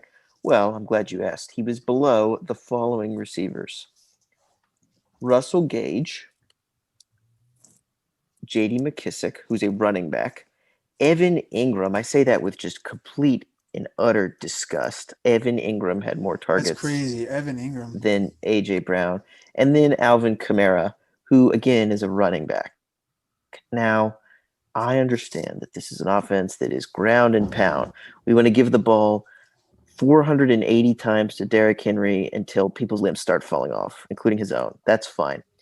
To me, there are portions of a game, and there certainly were portions of games this year that the Titans lost, where it would have behooved them to be using AJ Brown and Corey Davis, but especially AJ Brown, the unquestioned wide receiver one on that offense, more. If you're looking at this guy in Green Bay, if you're looking at him in Tampa Bay, if you're looking at him in New Orleans, in Kansas City, he is getting much more volume. He is a no question top 4, 5, 6 option, I would say. Vrabel led them to the division title, and he should be commended for that. Obviously, he has pulled some strings that have allowed that team to be a contender. Though I question if they're a serious, Super Bowl contender. But he has just misused one of his better offensive weapons, I think, pretty significantly. And I hope that going into year 3, that is going to change because I think AJ Brown deserves more looks. I agree. I mean, he only had 70 receptions in 14 games. I mean, come on, man. He should be at least at 90 receptions. He should get peppered with targets. But, they gave the ball – this is crazy. They gave the ball to Derrick Henry 375 times, which is just like – it's easy to be like, Larry Johnson-esque. Yeah, but like, look, he's a cyborg. It's like, no, he's not actually. And if you do that enough, his career is going to be cut short. I agree. I think they should have definitely something they don't do enough of is involve AJ in like little drag routes or like short, just let him. They try to get him the ball, in some short passes, but usually it's like kind of these deep ends, and I don't know. And it's just not consistent. Like you think about the guys like Devontae Adams and Michael Thomas and Tyreek Hill. Like, think about all the drives we've seen. I would Mike Evans with Brady, by the way. Certainly Stephon Diggs in Buffalo with Allen this year. Think about the drives we've seen all those guys be in where the quarterback says, I'm getting this dude the ball 3 times on this drive. And AJ Brown, it's like, 12-yard catch, and then it's 23 minutes of game time, touch, then 12 minutes of game time, 8-yard catch, right? But 6 minutes of game time. Here's the thing. 5-yard catch. End of game. You've It's got frustrating Corey when Davis, you who's have him an in fantasy. alpha dog receiver. You've got AJ Brown, who's an alpha dog. I mean, they're both No, wide come on. receiver ones. That they have that No, ceiling. they aren't. AJ Brown does for sure. We know that. I think Corey Davis. Corey Davis. There's a reason he was drafted with the 5th overall pick. I agree, but I would not call him. He's a got one at the alpha same level dog of draft. traits. Like I'm not. He might never fulfill that, but that like his ceiling is being the number one for a team. Do you not agree though that 198 targets between the two of them for an entire year is low? Sam, you also know that Mike Vrabel doesn't coach the offense. You He's the can't head knock coach. Vrabel. He's can't knock Vrabel. He's a defense coach, bro. Okay. You can't knock. So he's completely powerless to tell his offense, to tell Arthur Smith, hey, maybe throw it to a top 5 receiver more. I'm just like, hey, look, man, look. Oh wait, Ryan. is Bruce Arians also in Tennessee? Ryan. Hey, man. Bro, you're my boy. Because Vrabel's also like a player's coach, so like the players love him. I didn't know every coach in your mind talked like Bruce Springsteen. I think that's interesting. So he's like, come on, hey man, you're my boy, right, Ryan? Look, man, my boy Corey, he wants to get fed too, dog. So throw him a few passes. Corey had 65 receptions for 900 and let's see, 984 By the way, yards. if I'm AJ, Corey Davis and I'm missed getting like that, 4 or 5 games too. Yeah, he did. But if I'm AJ and I'm getting that pep talk that you just gave me, Coach Vrabel, I'm immediately convinced. I mean, man, that's exactly what I needed to hear. Yeah, I mean, right? Just give Corey a little bit of taste. It's a contract year. The funny thing is, Corey Davis had But he had then he had 92 four games targets. where he had 10 or more targets, and AJ Brown only had Neither one. of them had. Yeah, I mean, it's just right. That is bizarre. Actually, I guess I didn't realize that. That's weird. That what? It's an even less. Corey Davis though. had 4 games of 10 or more targets, and AJ Brown only had one. Yeah, I Yikes. mean, Bit strange. exactly. I mean, that's what I'm saying. Like Corey Davis is absolutely got that No, he alpha definitely had a pedigree. breakthrough year. He did. He had a good year. But All right, do you not let's think that AJ Brown should get multiple double-digit target games? I don't think that I'm at like I don't I think think you're like. I absolutely think right, Sam. I think I it's a travesty. I think he could. I think yes, absolutely. He should. But like game script doesn't always play out the way you want it to. I mean, it's not like when you have Corey Davis on the other side. It's not like we have to get AJ Brown the ball. I mean, Corey Davis is legit good. I don't disagree, but I don't buy game script when you're talking about a 17 game season. I think that's bullshit. Like I mean, there's times in there where if the numbers are low across a full season, that's a team thing. Anyway, let's go to The Marty Funkhauser Fantasy Scene Stealer Award. We love you, Marty. Yeah. We love you. Yeah. R.I.P. Great guy. I love you, Marty. I love you. Hey, Marty. I love you. You know what? And right on cue, my Scene Stealer Award is Corey Davis, that son of a bitch who wow. I had AJ Brown on my fantasy team, and there'd be many a Sunday where I'd take my hand out of the greasy bag of tater chips, shove them in my mouth, look up, and I'd see Corey Davis streaking across, the field, catching a touchdown and scoring. And I'd be like, AJ Brown! Oh, I see the 8 and the 4 on the back of his jersey, and I just feel like shit, and I would hate Corey Davis with a passion. And I can't tell you how many times that happened. I mean, he had like a game where he had 11 targets, 10 receptions, 180 yards, and a touchdown. I mean, he had these blow-up games. And that game was actually against me. I think Teaglick had him. And so I had A.J. Brown on one side, and then my opponent had Corey Davis. And I could have picked up Corey Davis. I could have had – I really thought about it one week. He was on the waivers, and I was like – I could have AJ Brown and Corey Davis. So if one goes off in our best ball format, then I can, because they would kind of seesaw a little bit. Like one game, Corey Davis would go off. The next game, AJ Brown would go off. And there was even a time where Corey Davis had better stats. I'm not saying he should have had better stats, but he did. He was getting the ball more. And he was a better fantasy player, or like more consistent.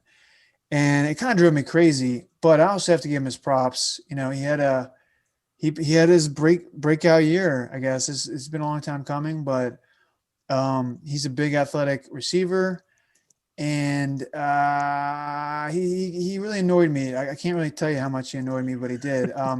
And also, I got to do honorable mention was jump in real fast. In conclusion, congratulations, and hey. I fucking hate you. I really Corey don't Davis, like come up to the stage. Yeah, great job. Hey, Corey Davis, you son of a bitch! I got a shit sandwich for you. Off the stage. Get off of here. Here's a shit sandwich. Go fuck yourself. Get him out of here. And so also I gotta talk about another guy who annoyed the hell out of me, but I gotta give him his props. Jeff Wilson Jr. Honorable mention. Honorable mensch. You bastard, Jeff Wilson Jr. you little bastard, number 30. I had Raheem Mostert, and Jeff Wilson Jr. basically seized the backfield for himself. And I think he might actually be the lead back next year because he looked quicker. I mean, Raheem has crazy breakaway speed. Like we saw that, when he was healthy at the beginning of the year, especially like you can just catch something and take it to the house in a blink of an eye. But Jeff Wilson's better in between the tackles, better goal line back. He's just more – he might even be a better receiver, honestly. And, the friends of ours, McGee and Che, I have a Niners chat with them, and we kind of all agreed that Jeff Wilson Jr. is probably like going to be the lead back next year. So, that's my Marty Funkhauser Fantasy Scene Stealer Awards. I was watching a highlight video of Jeff Wilson the other day. That's really sad. Well, he's actually not like he's legit. Like he actually does have some highlights where he's like No, high jumps a few guys, where he high jumps a few guys, where he's like dude. doing the shucking and He had jiving. that. He had a 3 touchdown game. That was like in like 3 quarters. He had like 150 Versus yards and New three England, touchdowns which or was something. just You have to be yeah, it was you have to pathetic. be one of probably 8 or 10 people who've put in Jeff Wilson highlight video into How many YouTube. views did that They're YouTube not video bad. have? Like three. He's No, Did it he's have fun like to a lot watch. better than pass numbers? advertised because he's undrafted. You know, he's No, one of these he's got undrafted out of North the and Texas. Um, yeah, yeah. and He's so got a that motor. actually that kind of scares me that he might lose his starting job if they draft somebody. You know, but you think he's going to go in to the season the number one?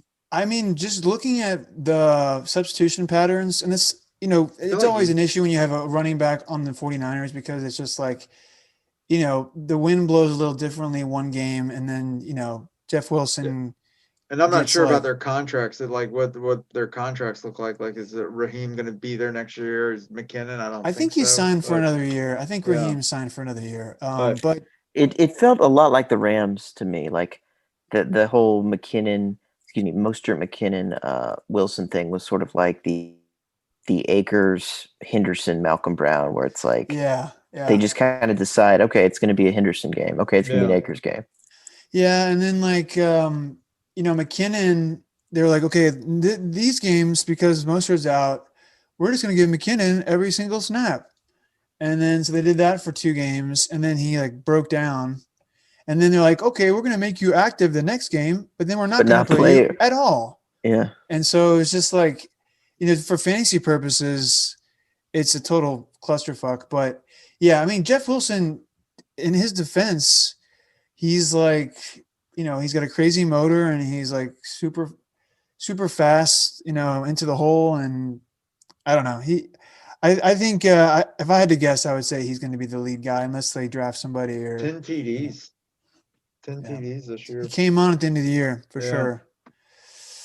So And 732 yeah. yards. So my scene stealer, my Funkhauser Award winner. Actually, sorry, I navigated away from this page. My bad. So it was, and it is, excuse me, Nyheim Hines. He finishes as the RB18 in our system with exactly as many points. I found this a little bit hard to believe.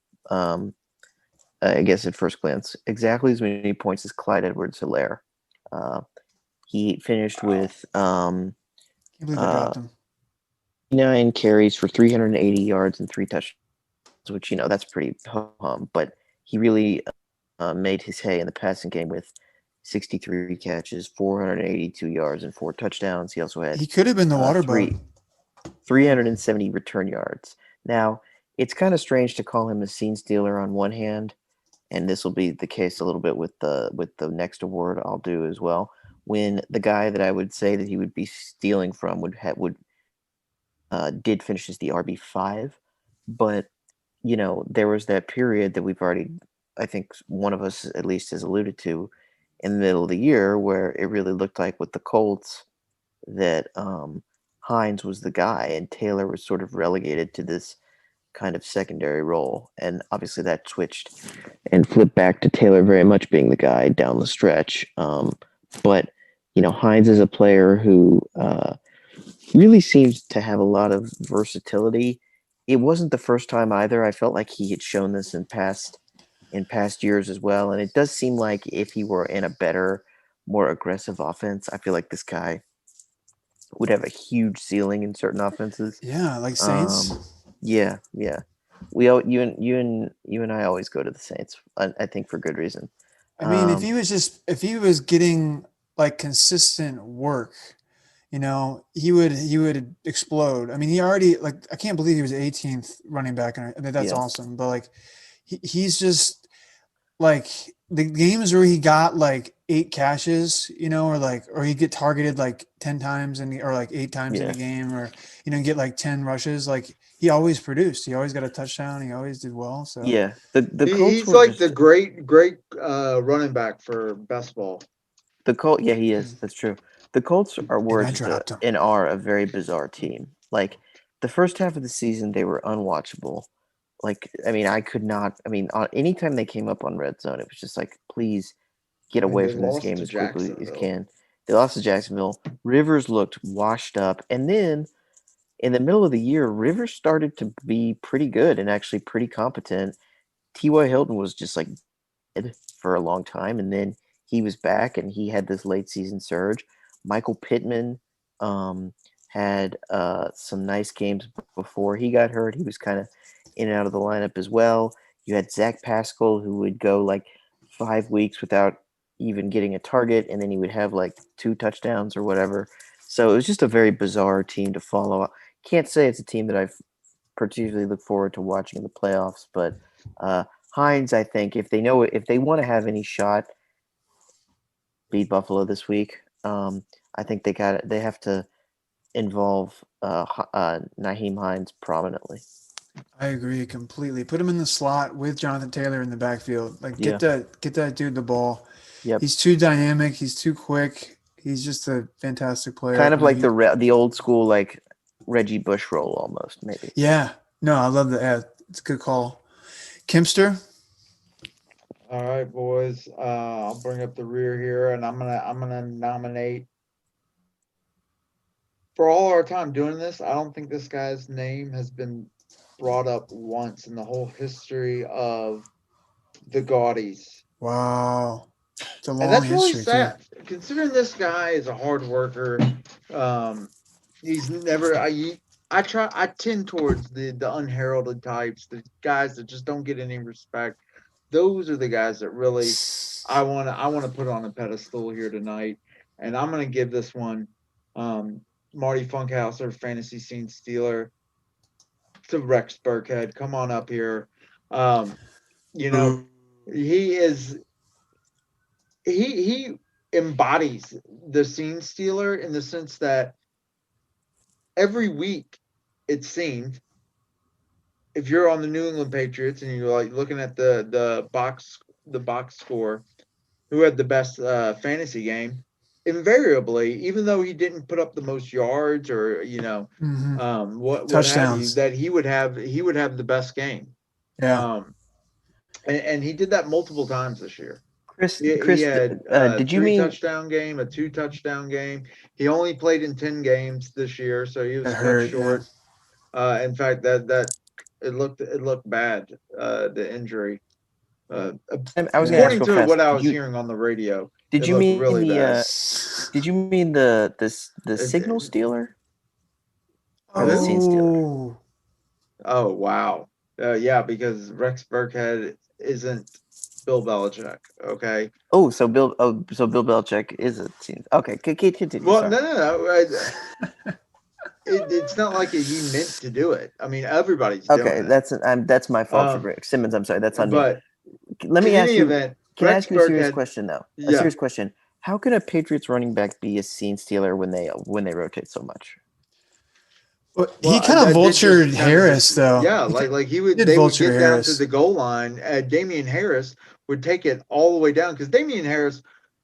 Can't pat Harris too. So as bad as the New England season was this year, Damian Harris was kind of a find. I think he looked really good. I just was under the impression, I guess, that a lot of Burkhead's games came before Harris emerged, didn't they?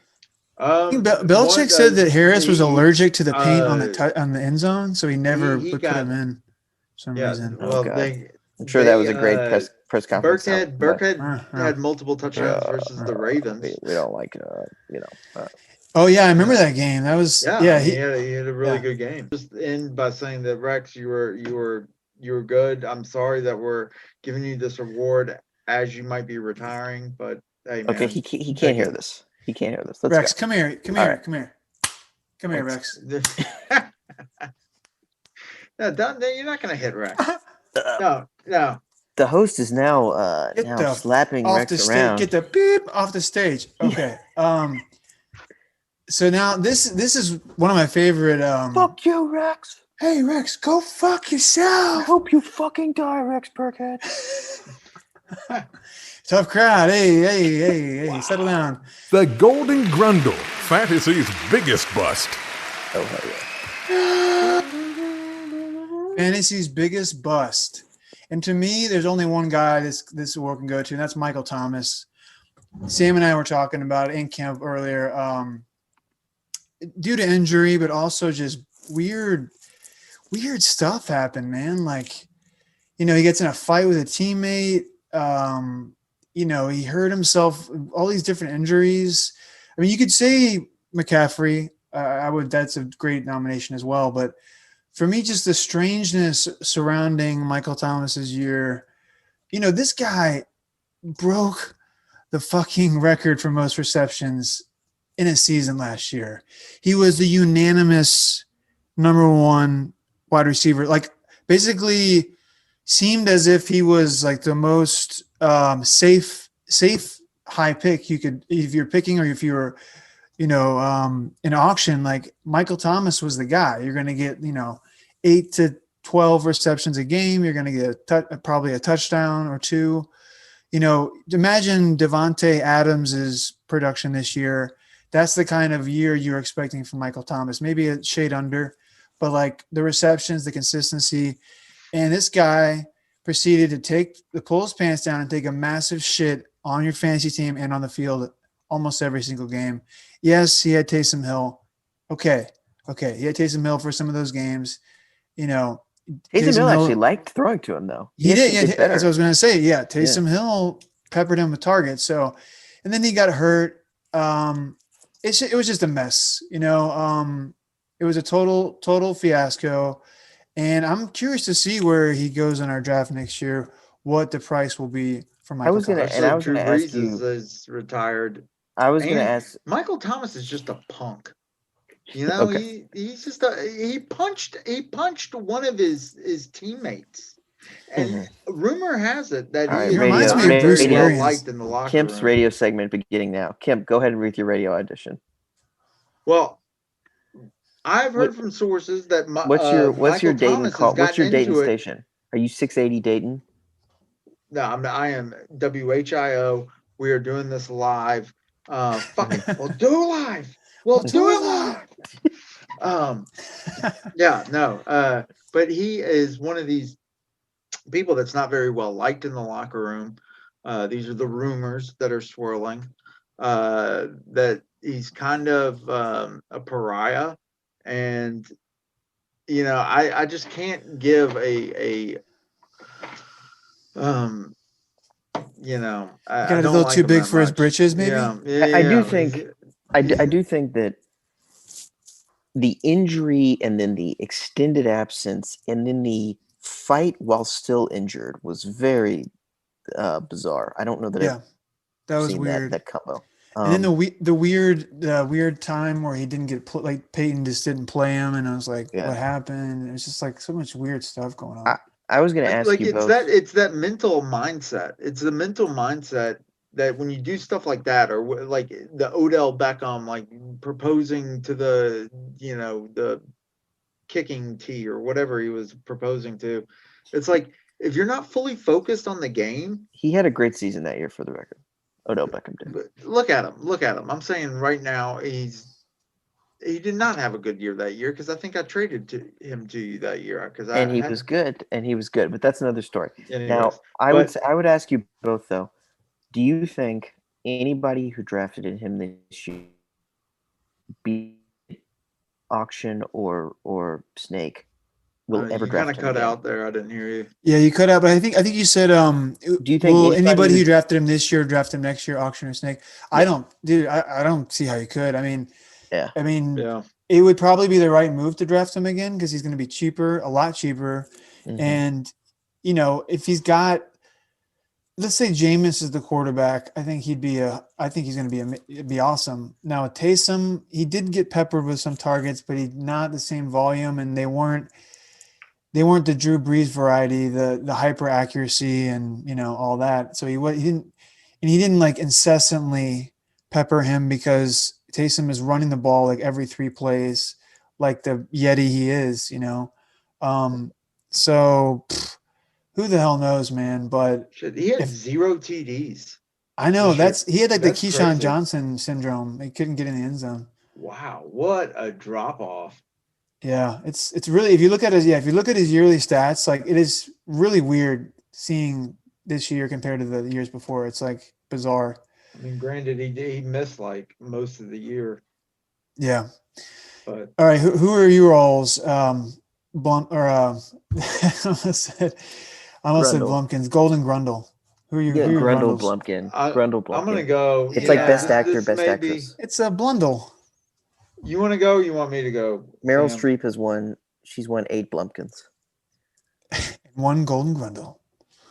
Kemp, you can go. Yeah, Actually, no. this has You know got. what? I've The heard actual award of the Golden Grundle is really fun to look at. It's Kemp. really a beautiful You've been award. talking I for a like. long time, so I'll go ahead and take this. Well, So here my you already said me though, so no, you can go. You can go. Grundle, my Golden Grundle is actually going to go to Ezekiel Elliott. So Had him. he Yeah. finishes as the RB9, I like that pick. which sounds like okay. Well, he's technically makes him an RB1 in terms of the tiers. 155 points below Derrick Henry, 132 points below Dalvin Cook, and 129 points below Alvin Kamara. Granted, those three guys, Henry, Cook, and Kamara, were all almost 100 points ahead of the fourth guy, who's David Montgomery. But Zeke didn't get to 1,000 yards.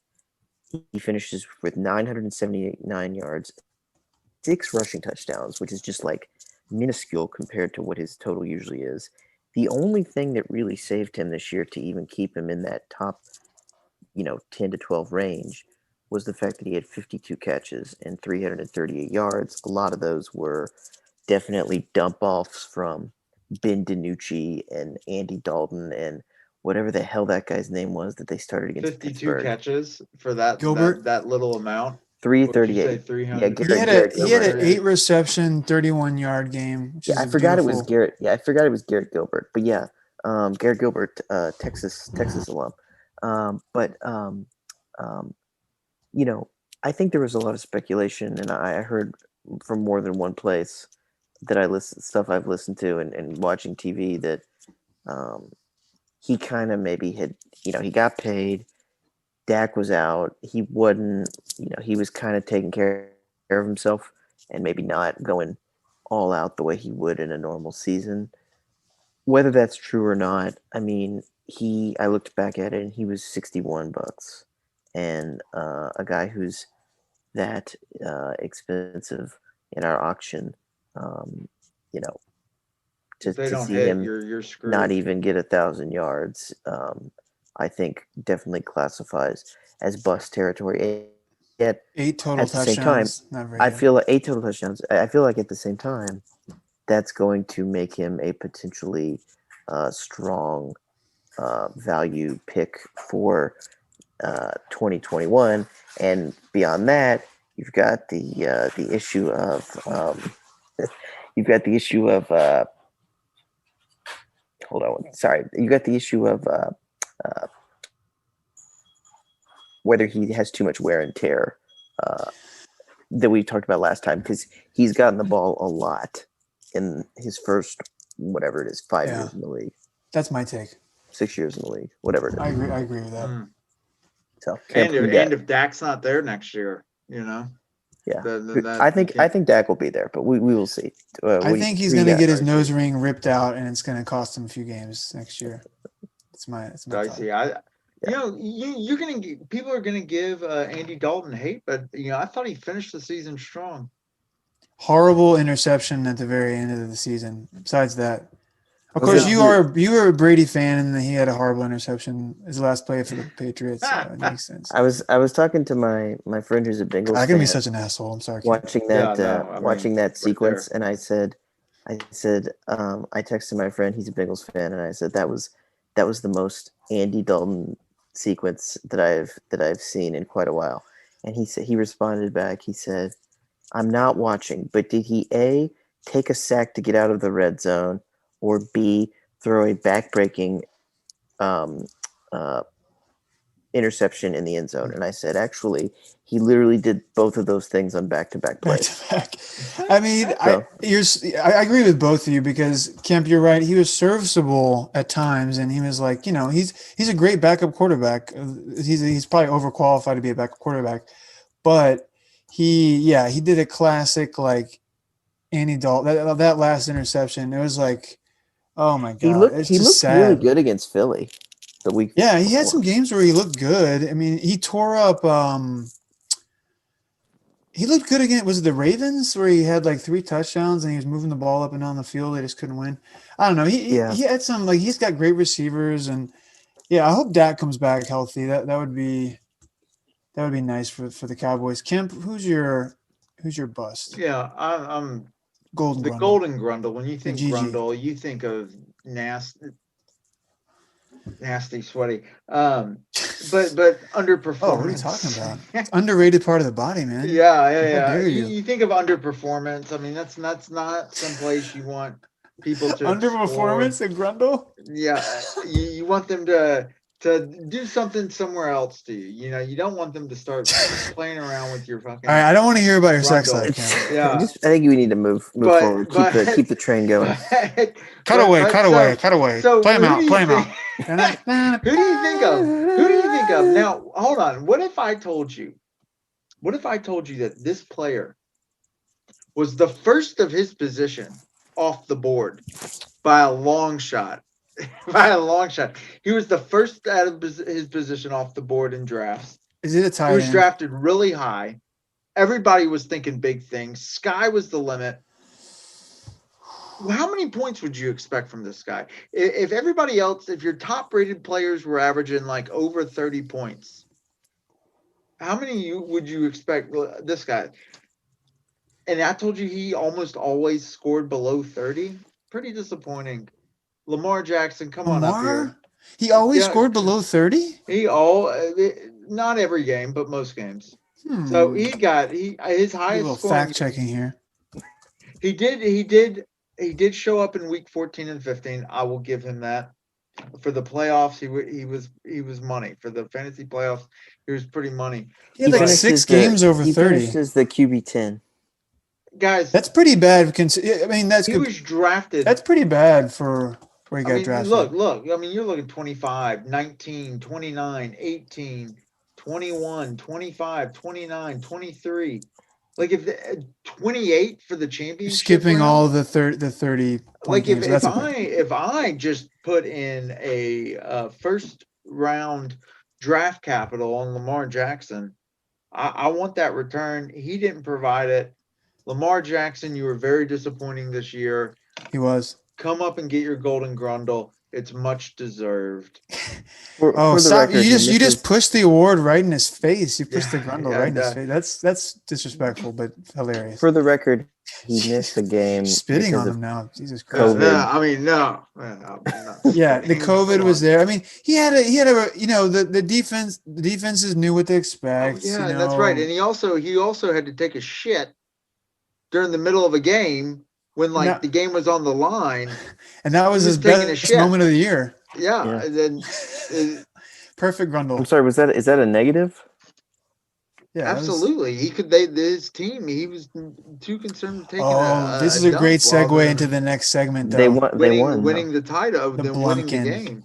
The Blumpkin. The LeGarrette Blumpkin, fantasy's biggest vulture. This is a great segue. Taking a shit right into the Blumpkin. Love it. The LeGarrette Blumpkin, fantasy's biggest vulture.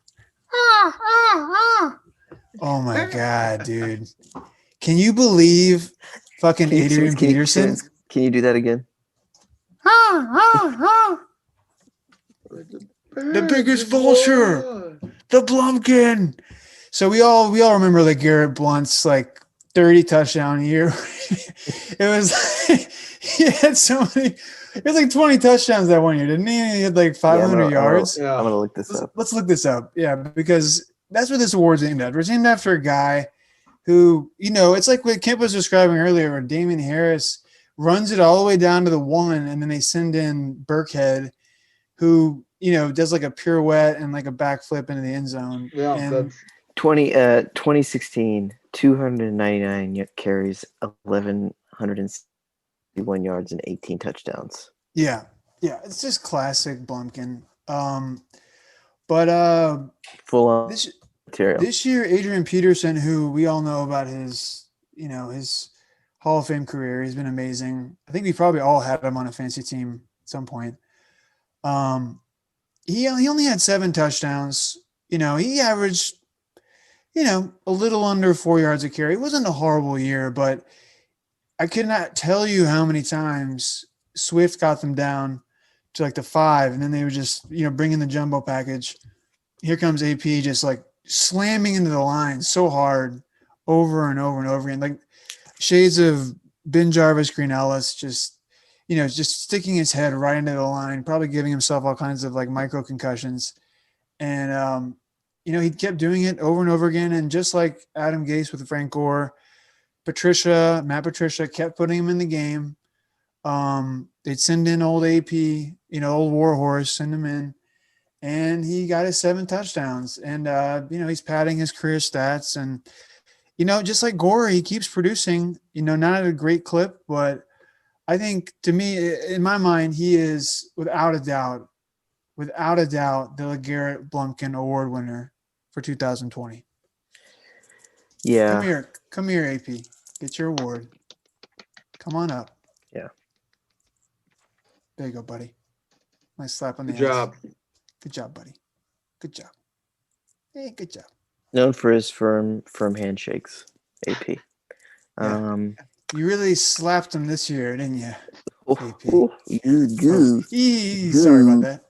Goo. Yeah, cut that out, will you? Huh?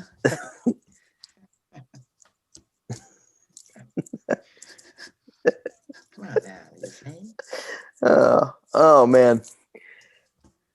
I love some humor in the Gaudies. It's good. It's topical. Right. It's tasteful. The audience loves it. Yeah, it just we all happened love like it. 7 years ago, but It's fine. Just dig up some dirt.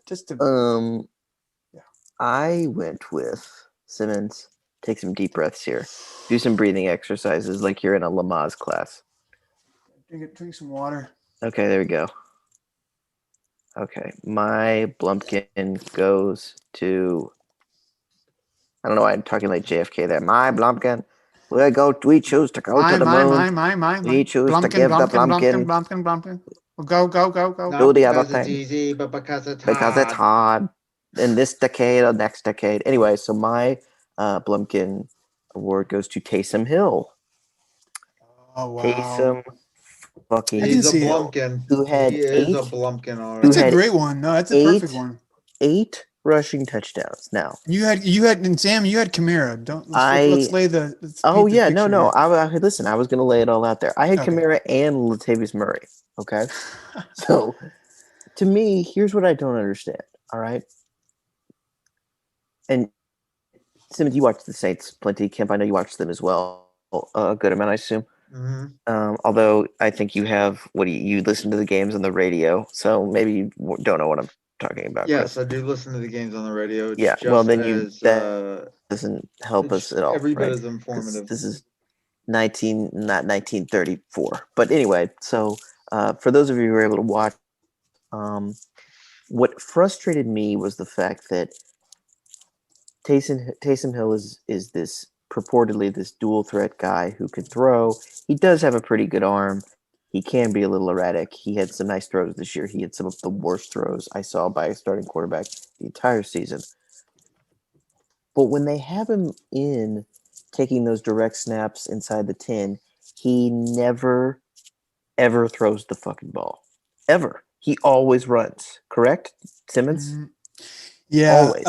And so it's like the Cam Newton thing. It's a Cam Newton thing when they're inside the 5. It's exactly. It's like a shotgun. Thing. Yes. He just and like runs a stutter, and then like 3 stutters. Yeah. And he looks like a drunk Steve Young, honestly. Like he's been compared to Steve Young, but the way he runs and he's just he's effective. I like that Marcus Spears, when he wasn't playing well, or was it Ryan Clark, one of those guys on one of those ESPN NFL shows.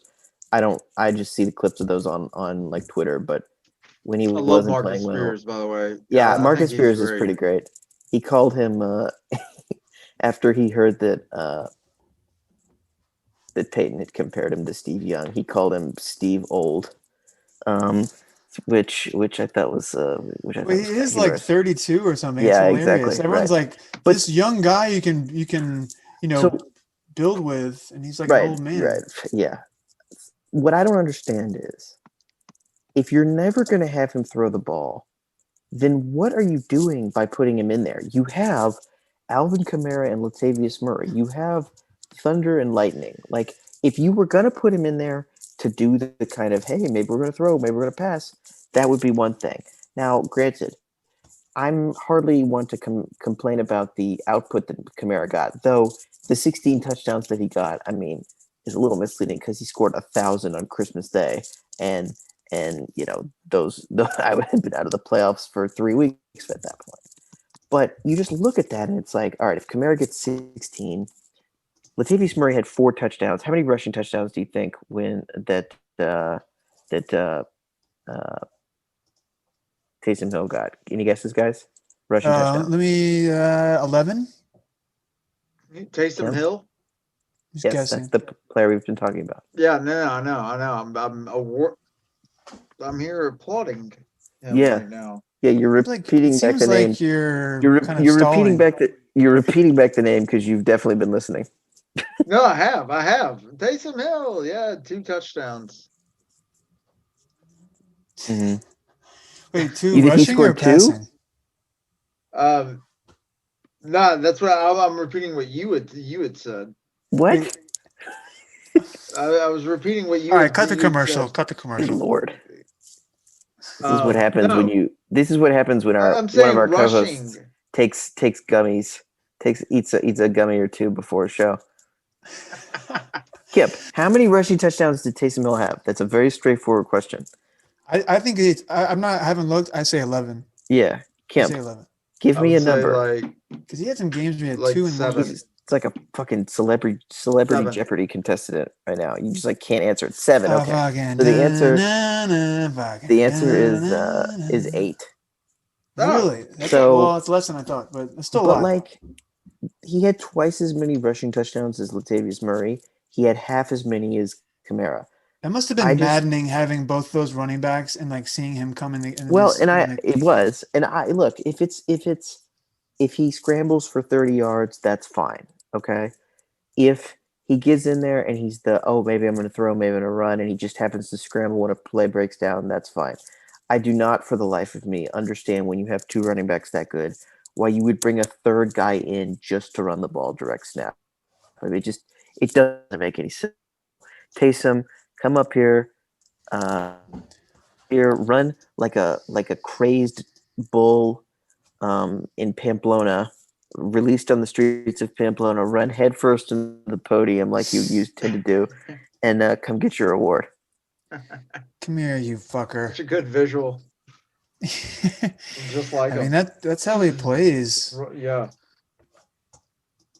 Kim, did you already give yours for this? I haven't. And I'll go ahead and give mine. It's let me just say that the old Blumpkin. we all know that the running back position is overvalued. Nobody's going to be paying top dollar for running backs anymore. Just look at James Robinson, undrafted, goes in and gets 1,000 yards rushing and does wonders, and he was undrafted.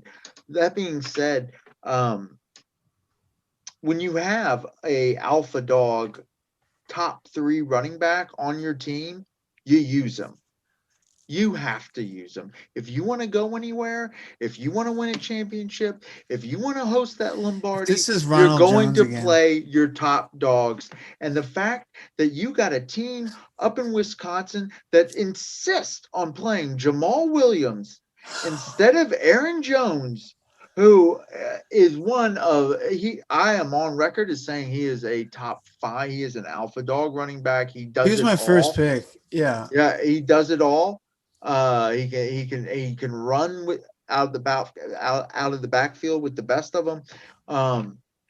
And he can go out and run routes with the best of them as well. I mean, he is one of the handful of running backs in the NFL. You're talking about Jamal Williams can do all those things? Aaron Jones. Oh, Aaron Jones, sir. I'm just taking notes here. He runs out of the backfield. Wow, I mean that's amazing. Well, I meant to say he runs routes out of the backfield. He stands but behind the forgot the quarterback. route, so I had to improvise there. But so you got a guy like that, and they're just going to let him walk, which is crazy. But every single time they get in the red zone, it felt like the Packers took out Aaron Jones and put in Jamal Williams, and then God forbid at the end of the year they want to put in AJ Dillon. Are you serious, dude? right AJ Dillon, he looked good against the Titans. Talk about Derrick Henry-esque. Yeah. He looked like Baby Yeti or whatever they call him. He did look pretty good. I will say he did look pretty good. But no, Jamal Williams was a vulture. I agree. Let's see how much AJ Dillon plays in the playoffs. Hold on. Let's see how much he plays in the playoffs. He won't play a lick in the playoffs. AJ Dillon. I think you're probably right because they know that Aaron Jones is gone. If they're salting away a game, maybe. Let me defend Jamal Williams here for a second. I like Jamal Williams. Jamal Williams is a pretty damn good player, and he runs with a little more pop than Aaron Jones does. He doesn't have the speed. He doesn't have the athleticism. No one's going to argue otherwise. I think Jamal Williams has been a damn fine complementary back to Aaron Jones, and I actually think their skill sets have complemented each other well. I would add to that he's had multiple pretty damn good years in like the top 25, 30, 35 running back range now. In fact, I think he's had 3 straight years like that. So the idea that he's vulturing when he regularly gets 12 to 14 touches, I don't know that I would call that a fair characterization. He's not the talent Aaron Jones is, but I don't think there's this crazy drop-off. And in some cases, I actually think, depending on the game script, he is the preferred back to Aaron Jones. In some cases. Get out of here. Get out of here. In some cases. No way. A little bit of a hot take, but Aaron saying. Jones is a top 5 overall running back. Do you think when you need to run out the clock in a playoff game, you'd rather have Aaron Jones than Jamal Williams?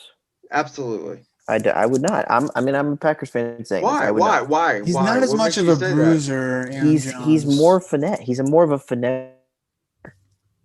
He's bigger than Jamal Williams. He doesn't run bigger.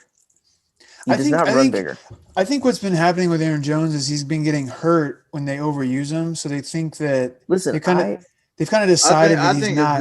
They don't use him the way they should. It's not a knock on Aaron Jones. I'm defending Jamal Williams' honor because you're acting like he's like a scrub, and he's not a scrub at all. I don't like him. I don't think he's that good. Look at his stats. Jamal Williams not a scrub. Does not look happy in the audience right now. You know who a scrub is? I'll give you a scrub, Kemp. I mean, Jeremy McNichols.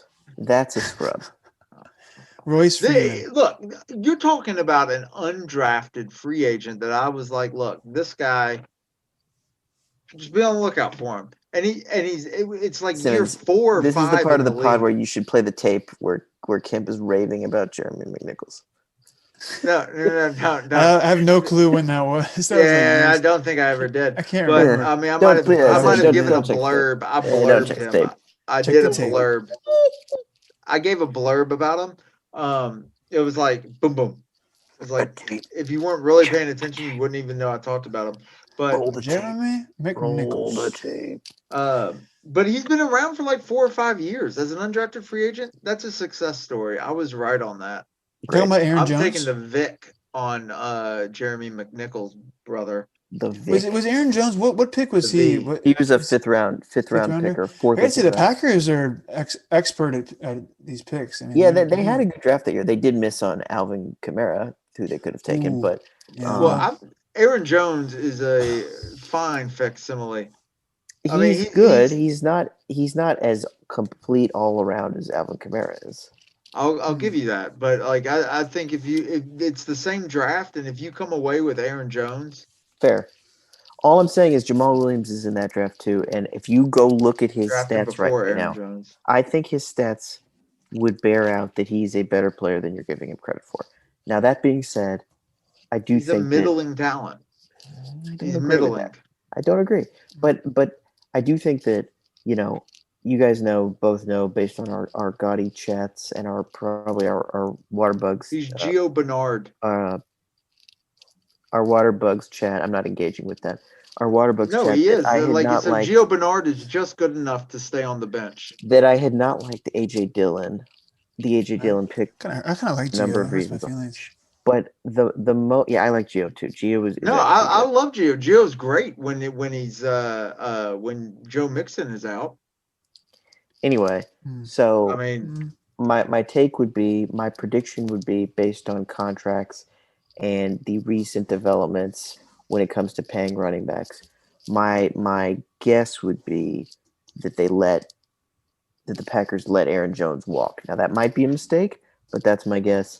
I don't know about Jamal Williams. I think that is less certain that they let him walk, but I do think the more that I kind of look at the way that they're used and the more I read, it does seem like AJ Dillon was drafted with 2021 in mind and with the idea that Aaron Jones won't be there. Now, AJ Dillon and Jamal Williams, I feel like there's some overlap there in terms of the power. So I would argue, if you're going to go all in on AJ Dillon, that you need to then potentially even let Jamal Williams walk and then find a speed guy. Actually, a speed guy who I would absolutely take as a compliment to AJ Dillon, speaking of free agents, would be Gio Bernard. I think that would be a good combo. What if they can get Naeem Hines?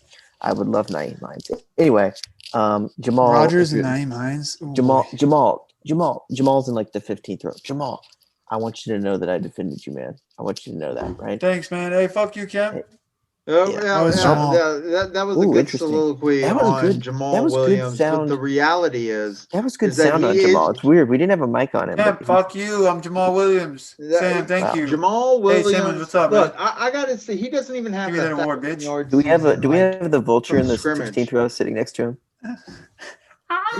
He does not have. He's got a. Fuck you. Is that it's like a goose. Fuck you, Simmons. No, fuck you, Vulture. All right, let's get on with Hold the. hold on. Jamal Kim, why Williams' is best yards from scrimmage year was his rookie year, 818 yards total, and that was the year where he was starting over Aaron Jones. What about Jones look usurped at him later his on number? in that year. His touches though. Look at the touches and the yards per carry and the yards per reception. I mean, he's good. The point is, he's a vulture. It is Aaron Jones' backfield, and he keeps on. If you had Aaron Jones in fantasy, I think you were disappointed. You were angry at Jamal Williams. I'm I sure think that's true, but I don't think. When I think of this award, I think of guys, the flagship award of the Gaudies, the one that everyone's been sticking around waiting for, the last award. A unanimous selection here. This is the honorary Steve Largent Leather Diaper Award. Ward. Oh, motherfucker! Yeah, yeah. And man, explain what the leather diaper is. There's again? some crows in the audience. The leather diaper. First of all, it was crafted. The Steve Largent Leather Diaper Award. Okay. It has been worn by God. I just got this list from Kemp. This incredible list. Since 2000, the likes of Wayne Corbett, Brian Finneran, I forgot about him. Todd Heap, which is classic. Wes Welker dominated from 2007 to 2009. And then Miles Austin stepped in. I don't really agree with that Miles Austin pick, but okay. Hybrid. He's a hybrid player. You got that. Wow. Cut his mic. Wes Welker, the next 2 years. Julian Edelman, Eric Decker. That's great. Jordy Nelson, Eric Decker, Jordy Nelson. What a fantastic list. So accurate. I love it. Except for Miles Austin. But Miles Austin is he's not he's not a leather diaper guy. What are you talking about? Anyways, so this diaper was made from bootstraps. Rachel Dillon's on this award. No, what year was that? I think he was he had a great season, but he didn't get a lot of receptions. He wasn't like. So listen, the leather diaper. What is it? What does it exemplify? What does it mean? It means like you line up in the slot. You line up in the slot. You don't line up in the. If you line up in the outside, you fall over your feet. You can't even. A leather diaper award winner can't even run from the outside. He has to be in the Wait, hold slot. on. What year was that again? That was 2009. 2009. Oh no, 2010. Camp, here's my nickname for him in the chat here. Here's my nickname. It's pretty good. Wow. I like it. Man.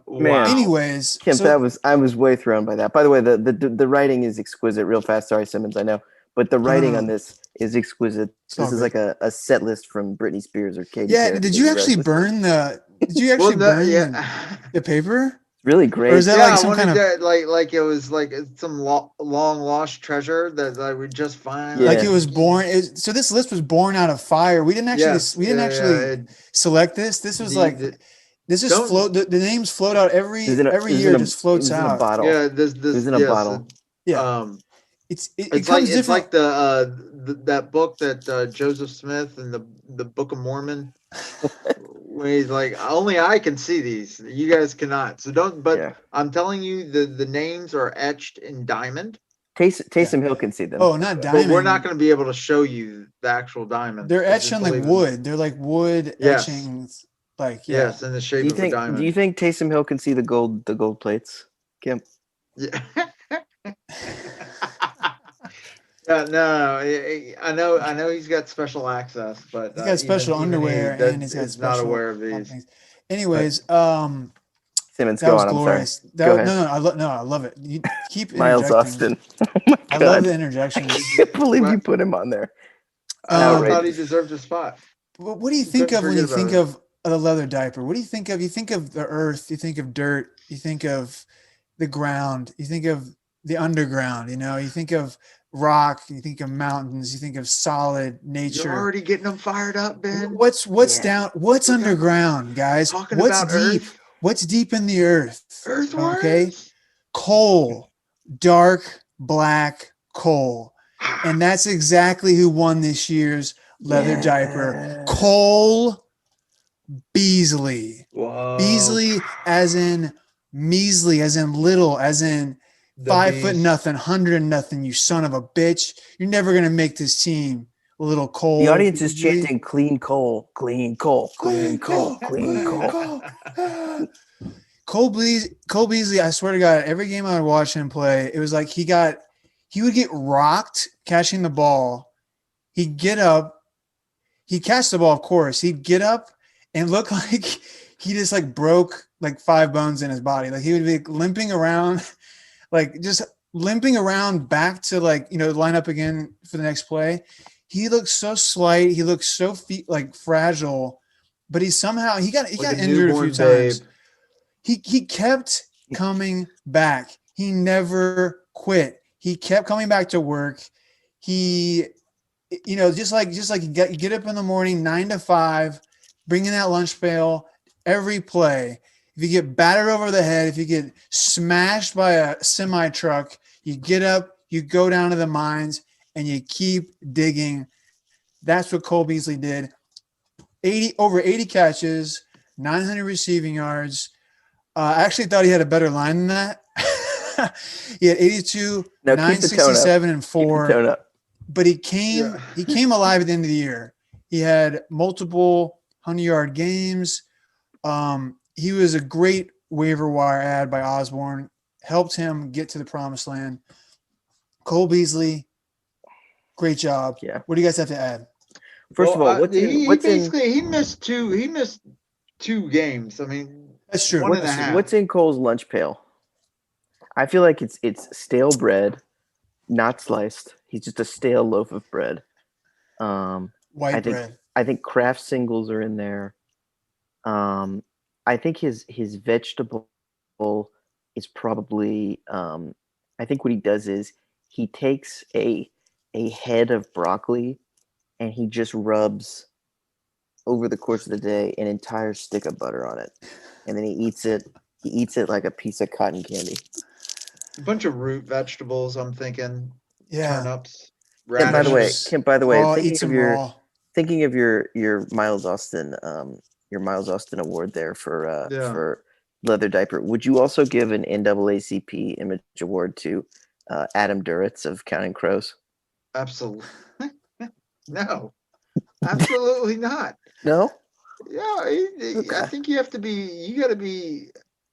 Huh? You got to be like. You gotta be full, what? You got to be 100%. You know, Oh. you got to be 100. Uh-huh. Wait, so who won You gotta be 2019? Was that 100, Julian like Edelman? Did real. Edelman win You know? last year?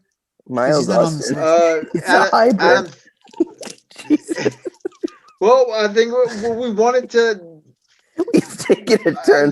We've taken a turn It was toward. in honor of Obama getting elected. Y'all remember Obama got elected? We thought we should open it We've up. taken a turn toward eugenics on the Leather Diaper list. No, well, I thought we needed to switch it up with honor Obama.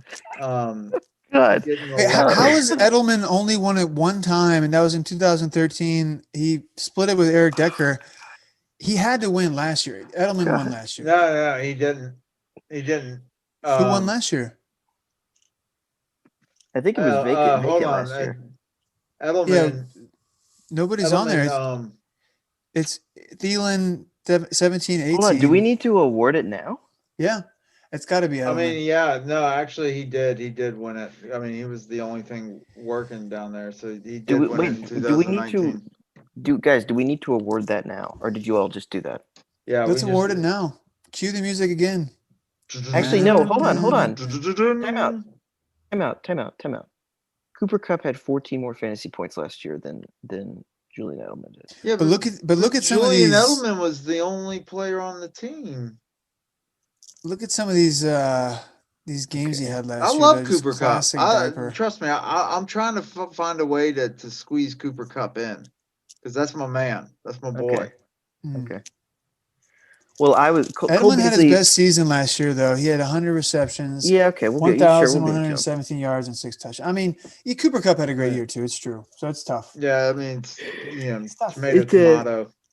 It's a Moonlight La La Land situation where Cooper Kupp is mistakenly announced, and then Julian comes up and takes the award. But I will say with Cole Beasley, I think one thing that really gets him. Or were you talking? All right, go. No, I'm not. I'm just thinking about we need some kind of Miles Austin award now. Yeah. Go ahead. Talk about a guy who came out of nowhere. Kemp, that really threw me. Well, it was. It's like something out of Curb. He really sticks out in this list, I will say. Yeah, there's something about he had that one incredible season, and we wanted to honor that. Kind of get in the groove with it and get into the zeitgeist of the time period. Wayne Corbett, I won't forget his 2000 season. That was special. It's like the Seinfeld where the woman who converted to Judaism is more Jewish in the latter part of the year.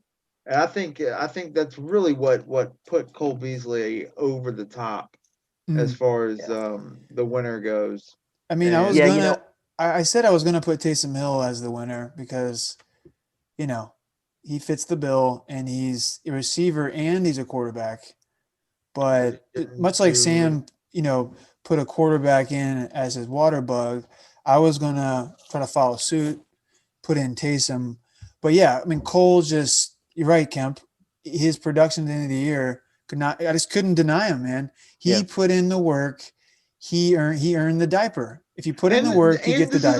This is also. And he kept saying, "I want that diaper. I want that diaper award." I mean, you guys realize he's been. Give me that diaper. This will be year 10. Give me that diaper.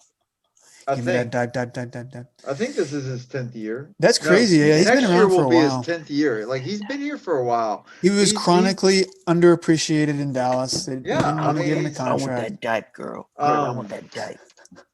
He's got shades of Martin Scorsese in him. Always being the bridesmaid, never the bride. I'm gonna have to make a diaper song. Put it at the end. Kemp, in all seriousness, this is unanimous. I'm taking Beasley as well. It's interesting to me because I always, to your point, I kind of always thought that in Dallas, there would be like these Beasley games, but they would be few and far between. And it would be like, if it's a Beasley game, okay, he's going to have, 9 for 90 and a touchdown. But if he's not involved, he's getting 2 targets. Yeah. And so Yep. the idea that he has become, like you said, as a veteran, you know, I think it would have been easy to just sort of label him as more of a kind of a maybe like a Braxton Brandon. Berrios.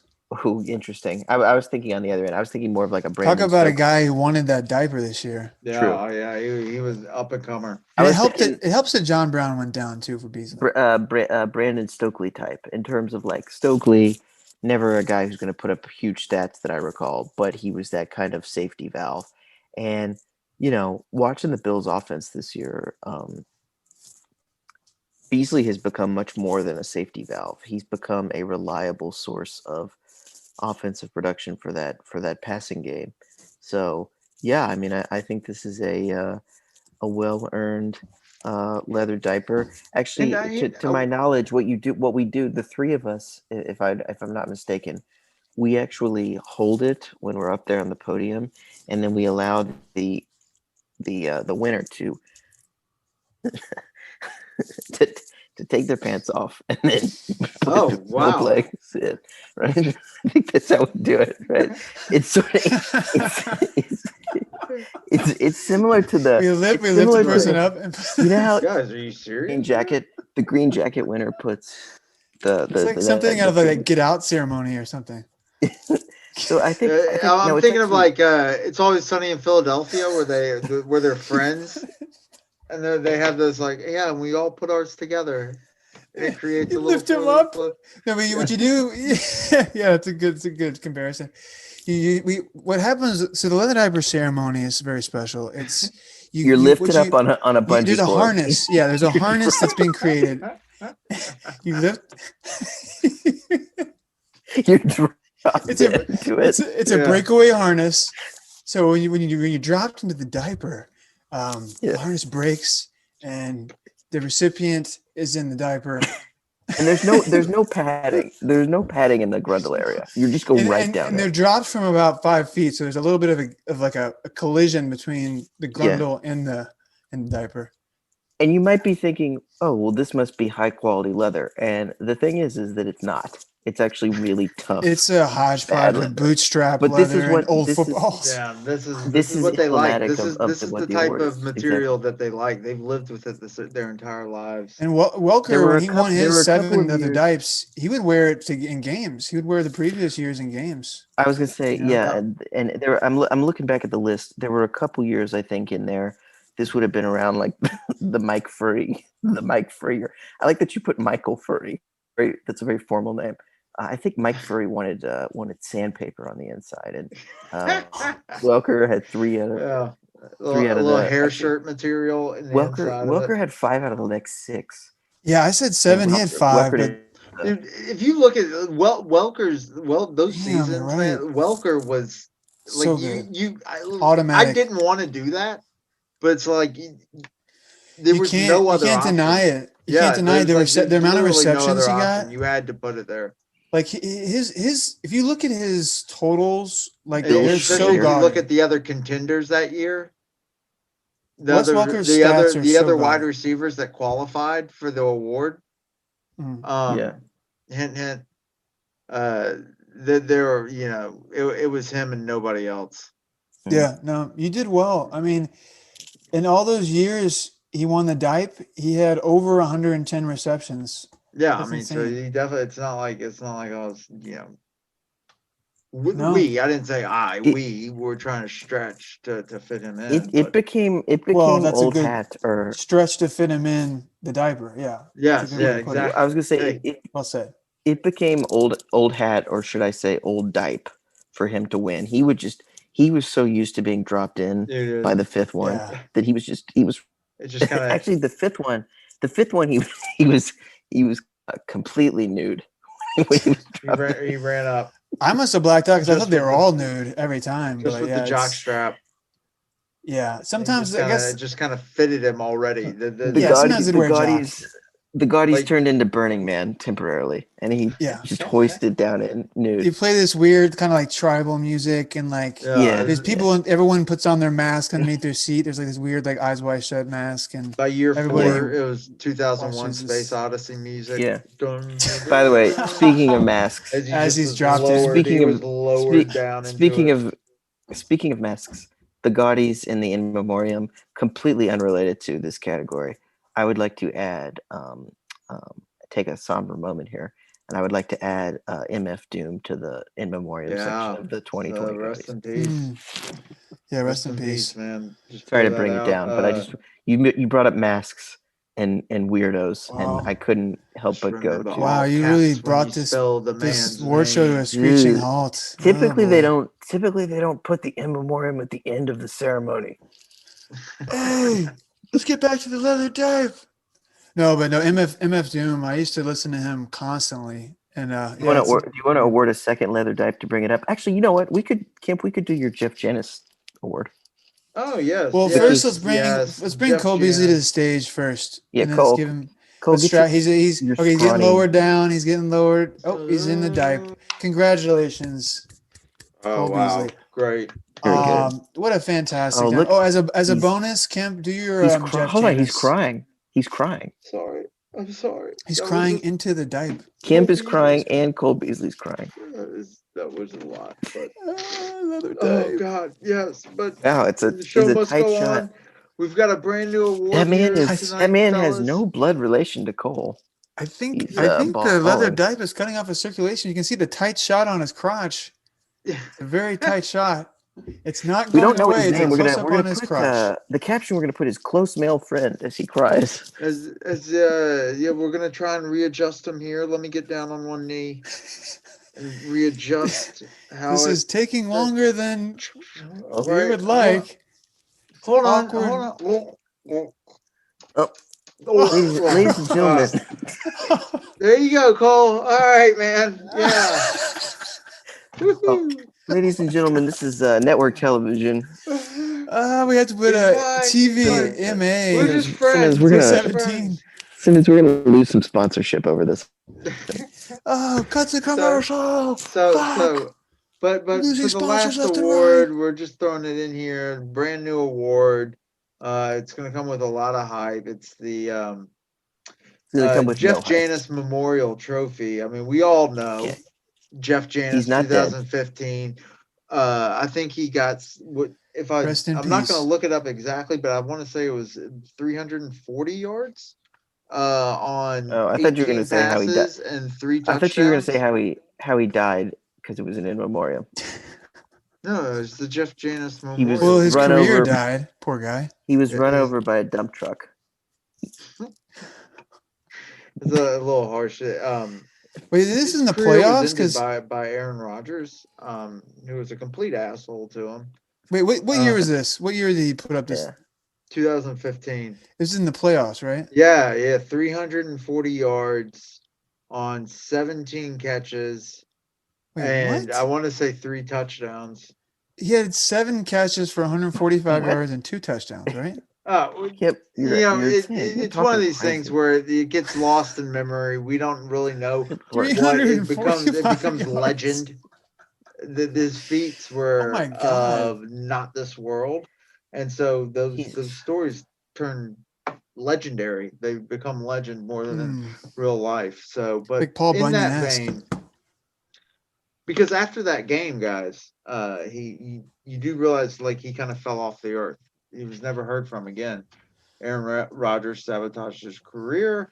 That's It's neither really here nor weird there. that he never really played again. He was never given a chance. It's a sad story. It's Shakespearean and it's tragic and it's tragedy. Okay. But Aaron Rodgers, the QB, Mr. Everything QB, would not give Jeff Janis a chance. If you look at The Athletic, there's an article about how mean he was to Jeff Janis, and that is actual fact. Is that a qualitative measurement? How mean he was? Yeah, like he was an asshole. He was an asshole to him, apparently. So, Is there like an asshole per target, well, I mean, per depth of target? Aaron Rodgers is kind of a dick to everybody now, isn't he? Wow. Those Anyway. fight Anyways, words. so sorry guys. I was Oh, no. kind of, you can talk like Aaron Rodgers Yeah, to me, you seem sorry. You seem sorry. but in any event, so in commemoration of Jeff Janis, it's the one blow up game, and then you disappear for the rest of your life, at least for a season, and that is Richie James. Come on down here. 2019 Niner. was not your year, except for one game. What Week did he have? 9. 180 yards and at least one touchdown? He kind of blew up. He had a I want to say 185 yards, 2 touchdowns By the hand on. of Nick Mullins. No, he had 184 and 1. I'm looking at it right now. Oh, okay. Good Lord. Camp, you're This is being like pretty hard and fast with these numbers. Well, I was close. I was close to it on Richie James. the I had old- the the old Bill 184. Bradsky. You're The old Bill Bradsky 200 sketch. yards off on Jeff Janis. Well, I mean, The Bill rounded up to Bradsky. Bill Brasky. Well, He had we 340 knew yards receiving. we knew it was something because he Broke the basically NFL kept that game single alive. game record.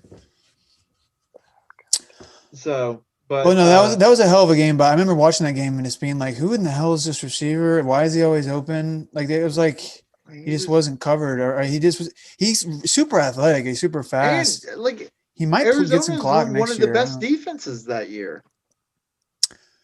Jeff So they had Janis. Tyrann Mathieu, Patrick Peterson. That Was year Tyrann with Mathieu on their team that year? yeah. Oh. Yeah, they were like one of the best defenses, and Jeff Janis just shredded them. That was a great playoff game. It was. Yeah, underrated. Multiple Hail Marys. Right? Yep. There were. Yeah. Well, incredible. Is this the plays. end, fellas? Are we done with the Gaudies? Can I get let me give 2 more things, then we'll get out of here real quick. Number Go 1, for it. what is your favorite season-long line of any player this season? Ooh, I'm gonna have to say it's a little bit of a mainstream pick, but I'm gonna go with Derrick Henry with the 375 carries, over 2,000 yards. What do you have? 20 touchdowns? Yeah. I mean, to be honest, man, like you just don't see those kind of stat lines anymore that much, you know. Well, you see them, but it's like it's kind of a rare thing, you know. It's like those Larry Johnson seasons, and like you touched on earlier. I mean, are they going to wear him out? I mean, how many running backs? Yeah, well, have had multiple seasons like this back to back. Let's be we clear. saw what happened to Christian McCaffrey this year, His and I thought it was going to happen to him last year, but it happened to him this year. Listen, his head is going to fall off at some point, or his leg, or his arm, or multiple limbs. He is a beast of a man, but I he's agree. Going, while he's going, it's pretty good. Yeah. So that was extremely gaudy. Yeah, no, very. I mean, look, nothing wrong. I don't care how mainstream or not mainstream that is. That's a pretty good one and an obvious one. I feel like and an understandable one, I should say. Like we'd be foolish not to mention that among the three of us, right? I really like. So you talked about the rushing champ. I'm gonna go with the receiving champ here, Stephon Diggs. I love the reception yardage combo. 127 receptions. 1,535 yards and 8 touchdowns. I mean, by far his best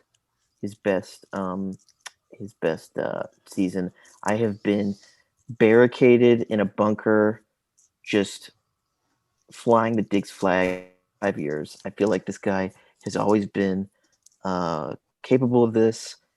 You know, he definitely didn't get. He has to see what Justin Jefferson has done. By the way, even though he's flourished in Buffalo, you know, Diggs has to look at the volume that Jefferson's gotten and be a little frustrated because he has to be like, why the hell didn't I get that level of target share when I was in Minnesota? But Diggs just an unbelievable year, and I would bet on there being more years like in the next few. Yeah. No, I think that's a really good pick. I did not see this kind of year coming from him. Oh, no, definitely not. I thought he was going to be like a 75-yard catch, 900 receptions, and like 8 touchdown guy, like, you know, deep threat. 100%. But that was all this year was all predicated on Allen taking that huge step forward. And like, There's Well, so it many was. times Mhm. I I played Which DFS there's or no like I way that that's bet sustainable, against by the Allen way. thinking he was going to revert back to who he was last year, like the interception prone Yeah. guy, and he's been so lights out this year. It's unreal. Well, and He it's has. He's that. been fantastic. I just don't know if that's sustainable. Stephon Diggs, I think surprised everybody. We all, I know I thought that he wasn't going to be any good, and I love Stephon Diggs in Minnesota, Well, but it was also the new team angle. Everything that you yeah, said, Simmons, about Allen needing to make the leap is true, and on top of that, they had never played together. Like they probably had to meet each other on Zoom.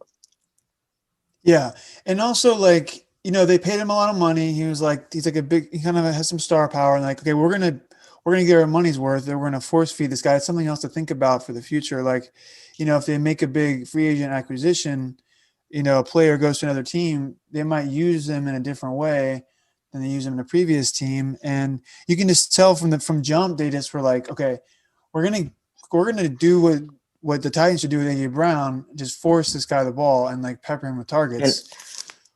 I mean, I am like, look, you guys are probably gonna think I'm crazy. To me, he is one of the most, and when I say the most, I mean like inside the top 4 or 5 complete receivers in the league. Like he can do anything that you need a receiver to do. He can run those drags and those crosses. He can beat guys off the line straight speed. He can go deep. He can run little outs on third and 5. He goes across the middle. He doesn't drop passes very often. mm, His yards after the catch are awesome. I mean, there's just when you watch him this year, I have to say, and I can't believe I'm saying this, but I got when he would get loose and they and Allen would be peppering him, I really started to get like 2014, 2015, 2016 Antonio Brown vibes with this guy. I mean, he was Yeah, that good. totally, man. And no, I think he's a he had a target hell of a year. vacuum. Deontay Johnson also like really impressed me. He reminds me of Antonio Brown. I know he Yeah. played for the Steelers, but the way he plays, how little he is, and how he can get open so easily and stuff. Yeah. But yeah, no, And the that's fact a great that pick. Roethlisberger just Diggs. looks at him and nobody else. I mean, Yeah. Mm-hmm. seemingly. Kemp, do you have a Um, line? so we want to talk about stat lines that are eye openers, that open Yeah, our eyes. that's the category. Yes, very good. I'm flipping it around. I'm going to Cam Newton, 2020, What? with this stat line: 16 game season, He could have been a vulture. and Blumpkin. he Wait, is the is quarterback. the vulture still in the audience? We're Where's the not vulture? counting. I'm not going to count week 17. I'm not going to count week 17, but he had 5 touchdown passes. Okay. Five right. touchdown passes in a year where we're throwing, where the NFL is throwing more than ever before. This guy throws 5 touchdown passes. And I know Sam has his hand in his on his face right now, and that is because he has been exclaiming all year that Cam Newton's been a good Newton quarterback. struggled. I thought he started perfectly fine. He really started to tail off. I didn't, for the record, going into the year, you can ask Osborne this. I thought that he was washed up, and I thought there was a reason no one else wanted him. I think he started off fine. I still believe that you can clearly mark his effectiveness before and after COVID. Does that mean he would have been good the entire year? No, of course not. But it is worth noting that he got demonstrably worse after he got sick. Yeah. I think it was that they realized that Cam can't pass anymore. Like, not that he could do it all that well in the beginning, but like he can't do it now at all. Ben, I give Chris credit. He did wait almost he did wait over 2.5 hours to bring up the Patriots in this to whine about New England. Chris, you are What? we're very proud of you. You're What are you such a talking big about? boy. You know what? I'm sorry that Cam Newton happens to play for the New England Patriots, but The if I'm going to award bring up a player, was about a good stat line. an eye-opening stat line. I said No, it that before. I was said, not. "Is this about an eye-opening stat line?" And what did you say? Yes, Chris, this is No. about an eye-opening stat line. Is that how So I I was like, speak? "All right, this is eye-opening.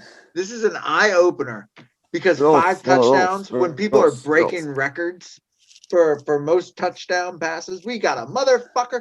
New And he England also had like signed 10 somebody rushing that could only throw touchdowns. 5 touchdown passes. Okay, Really? let's He get to let's did get look, to. as somebody who had him in fantasy, there were some games where I just He had to looked. turn it off. I Yeah, was he like, looked Yeah, bad. dude, No, I agree. disgusting. Let's get to Chris, you've ruined the category. Thank you for that. Let's get to playoff picks.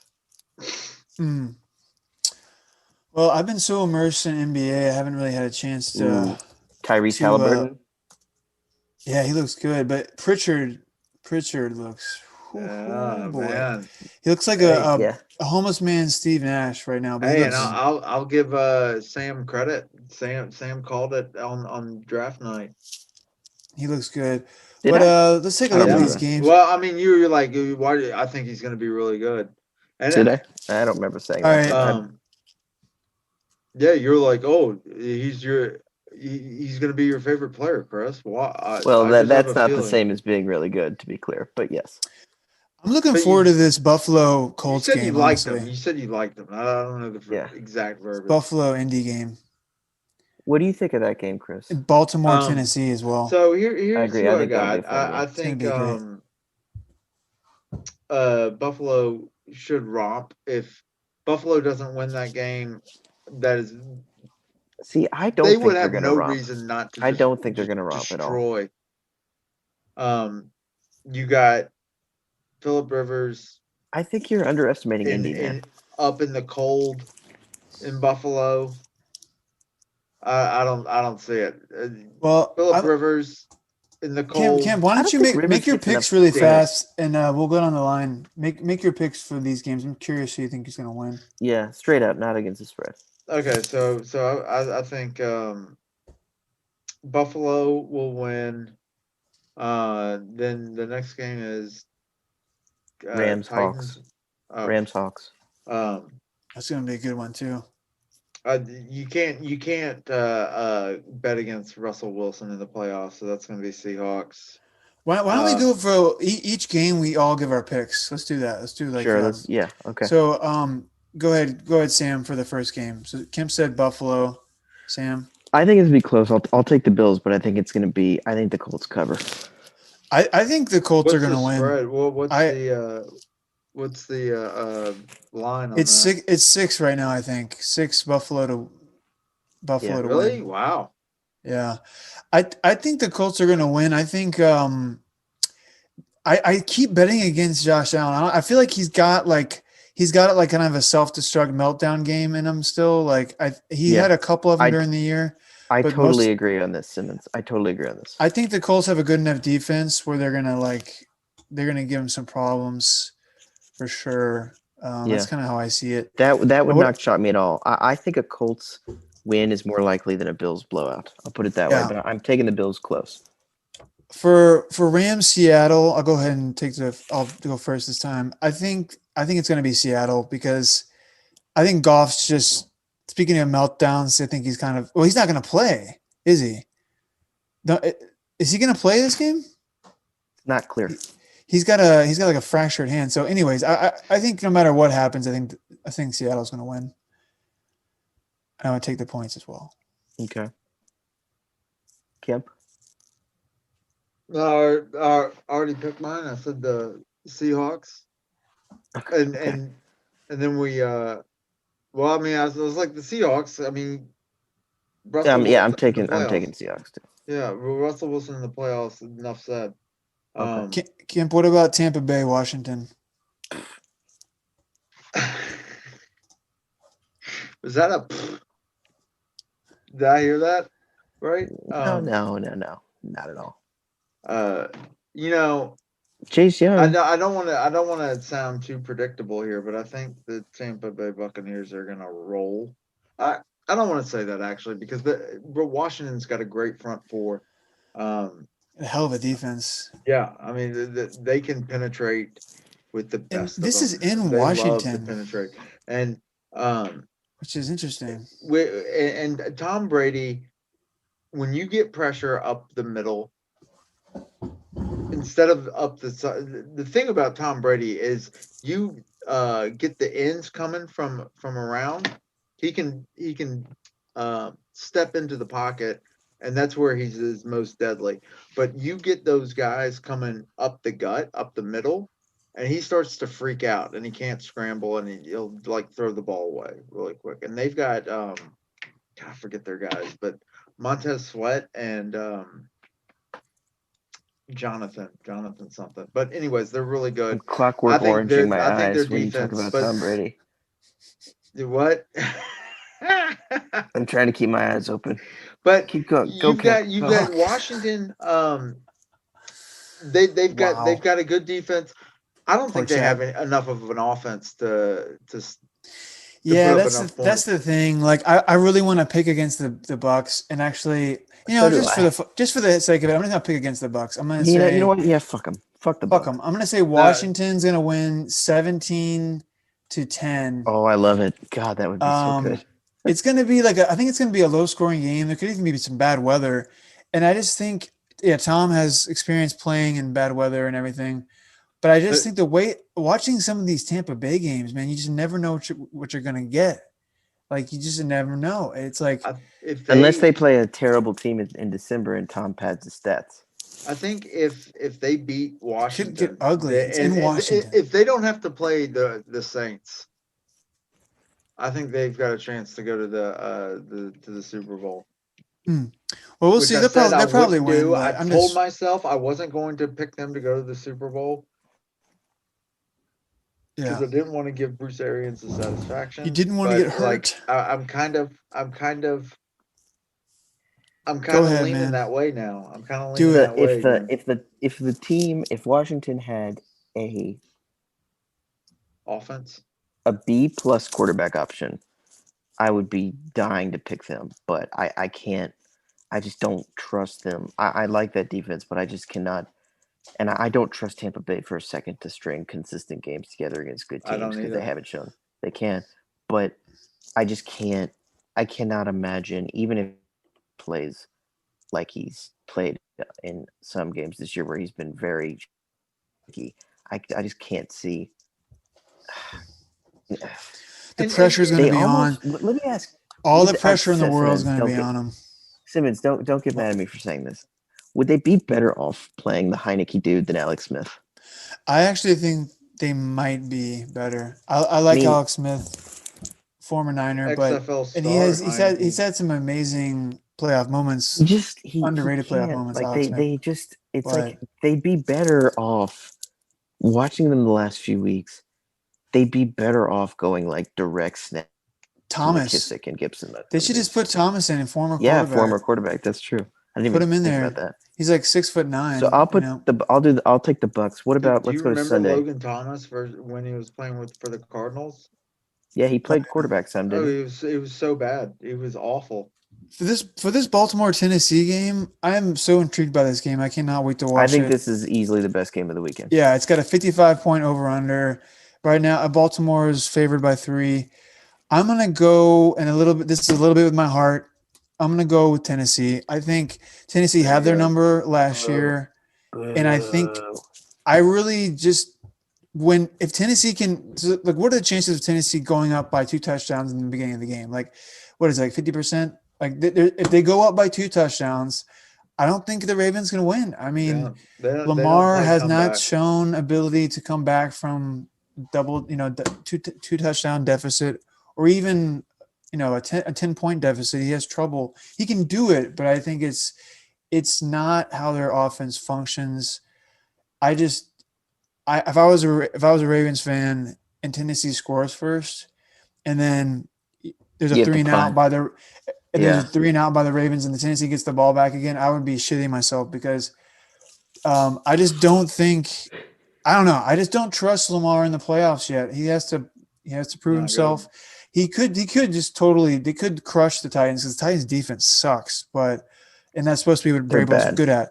But thank you for getting that in. But the Ravens could crush them. I don't know.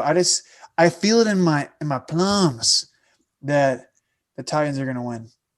I Special think you're 2 right. pounds for I one. think you're onto something, Ben, because Can you feel the tension in the air? because I'm getting I those know I same can. vibes that you're getting. I think the Titans are going to I can win feel it comfortably. all the I way think down in my plums. I mean, did you watch Baltimore as an aside, New England versus New England or whatever, All the school children where they gather round. you can just run all over them. Can I have some? Baltimore. No, these are my You get plums. Baltimore. Sam, At least in citing the mid-season you scene could. from But so Eastbound and I Down, think right? that you get Derrick Henry. You get Derrick Henry in there. Just keep feeding him like Vrabel's always been doing. Get ready to take in the I think he's market. been making the right move here. I think where you're really going to see the test of wits is going to be between Vrabel, the master of Test of wits. deception, versus Harbaugh, the kind of wishy-washy, whiny guy. The guy They're who's going to won a be at Super it. Bowl. They're going to be at it, and whoever wins that test of wills right there is going to be the winner. Put my money on Vrabel. I think he's the new Oh, I'm guy in shocked. town. I'm surprised. I'm Sam, shocked. what do you think? So I think that I'm surprised that Baltimore's favored here, if I'm being honest. I do think that it's actually going to help the Ravens that they're not the one and that the spotlight is not on them. I do think that Lamar has looked a lot better since he came back from COVID. I do think that he does better when there aren't expectations on them. Baltimore historically has actually fared very well at Tennessee in the playoffs. If you look at the last 15 or 20 years, I think this game is going to be really close. Back I when Ray agree Lewis with you was there? that what? When Ray Lewis and Ed Reed were there? Oh, well, also when McNair, RIP, was the quarterback, it went back and beat Kerry Collins. Air McNair. Yeah, R.I.P. when the Titans were the 1 seed. What was that? 08, I think. 09. Anyway, so They were the 1 seed? yeah, Jesus Christ. look it up. Yeah, they were. But I don't think I agree with you, Ben. If they get up 14-0, that's bad for Baltimore for a number of reasons. I do think this Tennessee defense sucks enough that I wouldn't be as concerned as I was last year if I were a Baltimore fan. They're really bad. I think this is back and forth. I think this is a 3-point game in either direction. I think these teams are actually pretty evenly matched. The only reason I'm going to take Baltimore in this context, I think this will be low scoring. The only reason I'll take Baltimore is because they have Justin Tucker. I think Tucker wins. Tucker is the difference in this game. Not Interesting. Gostkowski? No, not Gostkowski. The best kicker in the league, Justin Tucker. Ghost? So, no. So the next game is, I mean, I can't believe that they're actually going to play this game, which of course I'm setting myself up now for cut to Mitch Trubisky driving the ball down the field like fucking, I can't believe Jim the Bears McMahon. made the playoffs. That's pretty wild. Saints. I got Saints by a landslide here. Yeah, I'm I gonna don't go think with. too much needs to be said about this game. Yeah, we can't even. Yeah, the part of me, like the contrarian in me, wants to be like, well, maybe the Bears can pull it out if they can't with a Breeze who's slightly hampered from his injuries and everything, but I just don't see it happening. I mean, they do have weapons. Their offense has looked good. 10 points. If you're gonna bet, think about it. But like, yeah, it's in New Orleans in the Dome. Breeze is healthy-ish. Kamara, I don't even think all the Chicago weapons. wants to win. I think Michael Thomas is going to play. So I don't think Chicago can believe it's in the playoffs. Yeah, like they're like, God, and if we fucking win this game, we're gonna have to sign fucking Mitch Trubisky to an extension. Yeah, that's true. So and I don't think they want to win this game. I'm gonna be honest. I would have rather than put Baltimore, Tennessee in the nightcap than I don't have any. I think the division games. I don't want to watch division games in this round. I'm sorry. I don't need to watch the Browns and the fucking Steelers again, and I don't need to watch the Rams and the Seahawks again. The Browns team has COVID. The most Browns thing that could possibly happen, which would be to make the playoffs and then have an outbreak of a disease. I don't. That is a very Cleveland Browns. I just don't. It's hard. I could see them being feisty. I could. I don't see any scenario where they go into Heinz Field and actually win the game. Yeah. Well, if it No, had, I'm a gonna crowd, agree. that Although, would be one thing. But if it's not gonna, if there's not gonna be a crowd there, yeah, the like Steelers have been such a that weird changes team this everything. year. I really can't put my finger on them. Like that, I They remember just have watching been, that Redskins game, yeah. sorry, and being like just confounded. But no, I agree. I'm picking the Steelers. I'm just saying like the Browns have also surprised me this year a little bit. I think Stefanski.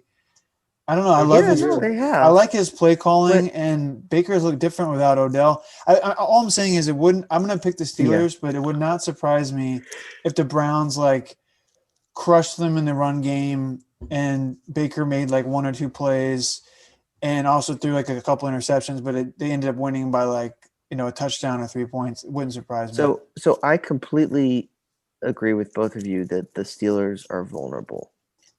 I just can't get that Week 16 Browns lost to the Jets out of my mind. Oh my God, yeah. Dude, their entire wide receiver core got Okay. tested positive for corona. They had to get guys off the street at the 11th hour. The Jets were 1-14.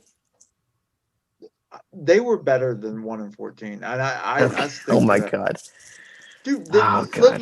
let's be honest. They should have been 2-13. Simmons, you chose They Adam should have Gase. been 2-13. He's If not defending for you. that, if not for their idiot Greg God, Williams. Yeah. who's their goddamn coach? Greg Williams. I would pick. They had a decent Baltimore. run defense, but and they should have sucked. beaten New England the first game For because the record- they just like gave it to New England at the end there. For the record, I would pick Baltimore or Tennessee to win in Heinz Field, but I just can't pick Cleveland. I'm gonna go ahead. That's fair. I think you've got Don't do it, Big Chris. Ben's on his last legs. Don't do it, You got Big Ben on his Kemp. last legs. Kemp. Do it, Kemp. I think he's checked out. Do it. Pittsburgh doesn't have a running game. Cleveland's defense has been respectable this year. And you got Baker, Shaker, Mayfield that's going to come in. He's going to throw like, I'm going to say 3 or 4 touchdown passes. What? The Wow. game is going to be won or lost on Baker Mayfield. And if they are going to win, he's going to need to score points. So Or their run game. It's going to be like 25 degrees. He's not going to need to score points. This could easily be a 17-14 game. In any event, I'm going to say that the Browns have it this year. I think they've gone through a lot of adversity. I believe in them. And Okay, great. You're picking the Browns. Do NFC and AFC title game picks, and then It's Super going to Bowl be picks? very cold. And I'm looking at the weather right now. It's going to be like Under 20 freezing. something degrees. Low doesn't 30s, What high for 20. for Pittsburgh? That Yeah. doesn't mean that doesn't mean that you can't have passing, but I just think that makes for Yeah. usually a slow No, game. they'll be passing. The weather, it's not going to rain or anything. So, Yeah, yeah, but I don't think so that it's weather a- is conducive to shootouts. yeah, we'll see. I mean, I hope it's a good game, but I agree that I think that the Titans game is going to be the most exciting. That's my pick. So what would your NFC AFC title game and then Super Bowl picks be? Super Bowl matchup. I'm going to go. Kemp, I can guess yours. You don't have to tell me yours. I wanna know What are you? What are they? Tough I think guy. you're tough guy. Thank you. I think your Tough guy? NFC title game will be Bucks Seahawks. And I think that it is, isn't it? Yeah, it is. Your AFC title game is gonna be God damn it, I will fucking end this Zoom if you put the Browns in the AFC title game. I think the AFC title game you'll put in there will be Bills. God damn it. No, never mind. You're gonna put the Titans over the Bills. You'll do rematch Titans Chiefs. And then your fucking Super Bowl is gonna be Bucks Titans. I just picked your whole thing for you. Simmons, go ahead. What a ludicrous! That is ludicrous. Go ahead, Simmons. I'm going to go. I can't. This could end up being a really stupid pick. but I'm gonna go. I think that the Colts are gonna beat Buffalo. I think it's gonna be a great matchup between an I love it. offensive minded coach and a I love defensive that though. minded coach. Yeah. I think Colts are gonna go all the way to the AFC title game and play the Chiefs. I just have this weird feeling. It's a kind of a gut thing. I could be completely wrong. My gut's been Okay. wrong so many times. So you have Chiefs over Colts presumably in Yes, Yeah. yes. And in the NFC, I've been kind of thinking about this for the last couple of weeks, like about the Packers, because they've been dominant, but dominant against kind of inferior competition, and then they've struggled sometimes against better teams this year. I'm not saying they were the Tampa Bay game just sticks out in my mind. I don't know. I can't get it out of my head. Agreed. Just that was just it was such a weird game. Like the Packers were playing amazing. Rodgers was doing a little dance in the end zone, High-fiving, and then talking it was a shit, complete and then crumble job. But and the Buccaneers have been like that themselves, so it was kind of just a weird game. And I'd love to see a rematch of that game in the title game. I do think it's going to happen. And I think Well, it would probably happen. It would happen in the divisional round. oh yeah, you're right. Yeah. Yeah. I haven't looked at the bracket. But I think I'm gonna go. This is narrative street a little bit in my head, but I'm gonna go Packers Chiefs. It's an easy pick because they're both the number one seeds, but they just seem like the two most explosive offenses. And as an offensive loving football fan, I gotta go with those two teams.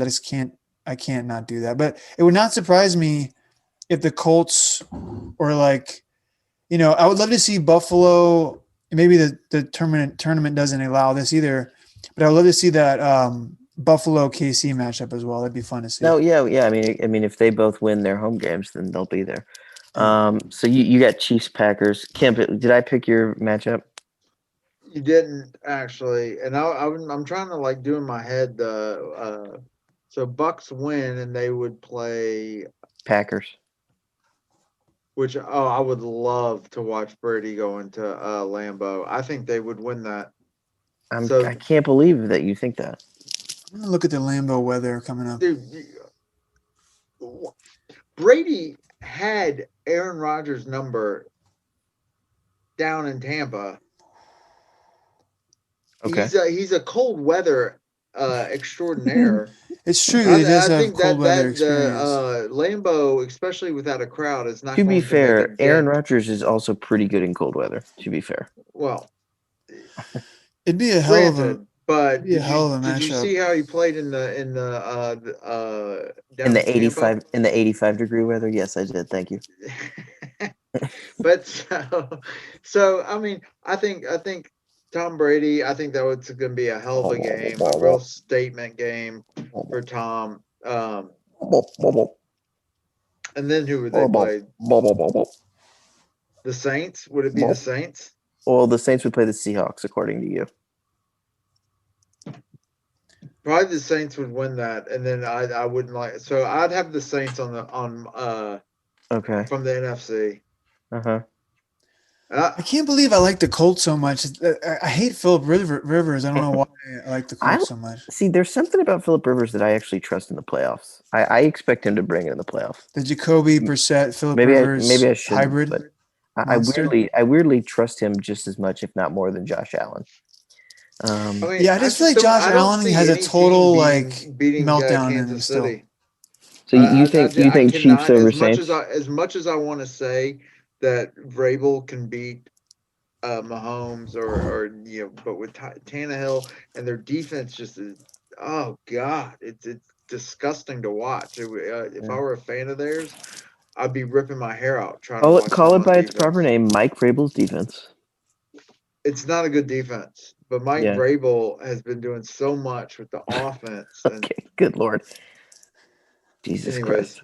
All right, Sam, who do you got? I'll take give me I took this week, I took Bills, Seahawks, Bucks, Ravens, Saints, and Steelers. So second round, that would be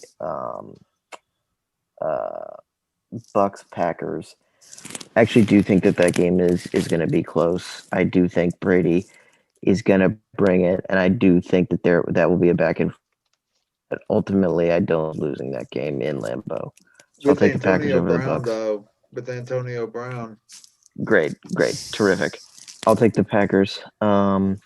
Narrowly though, I don't think they'll blow them out, and I think the Saints and the Seahawks will actually also be pretty close. Good But matchups. I think the Seahawks have looked really bad in like the last 6 weeks. They've looked like sneaky bad, and they also have a shitty defense. Russell's look bad. So I'm going to take the Saints there. And this gives me no pleasure to say, I think the Saints are going to go into Lambeau and win. Wow. I think that I'm just getting. I can't see Breeze playing well outdoors like that. I'm just telling you, man. I don't know what it is. That's true. I'm getting late John Elway walk off vibes from Drew Brees this year. I hope so. That'd be awesome. He'll have to play his games in New Orleans. He just has not. Well, he's looked better since he came. He's looked better. We completely are seeing the same thing. I agree that he's looked bad. It's just I have a feeling that team is going to gel. They're going to get defense is going to start to play. I also think, for the record, that the Saints are that game's going to be close. They're going to beat Green Bay. I think they'll beat them 27-24. Other side, that would be Ravens at Chiefs.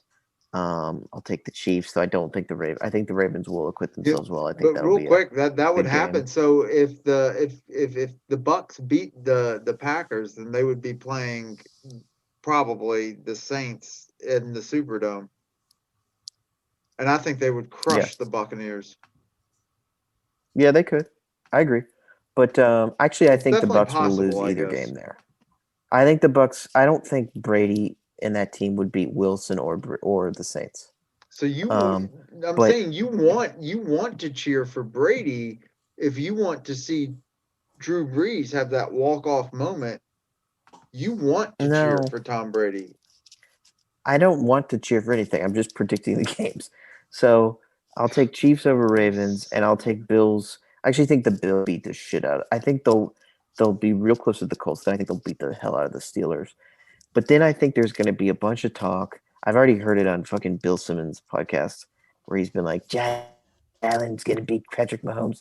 I think Mahomes is not going to win the MVP. He's going to read all this shit about how Josh Allen is, got a chance to go in there. And I think the Chiefs are going to beat the absolute piss out of the Bills.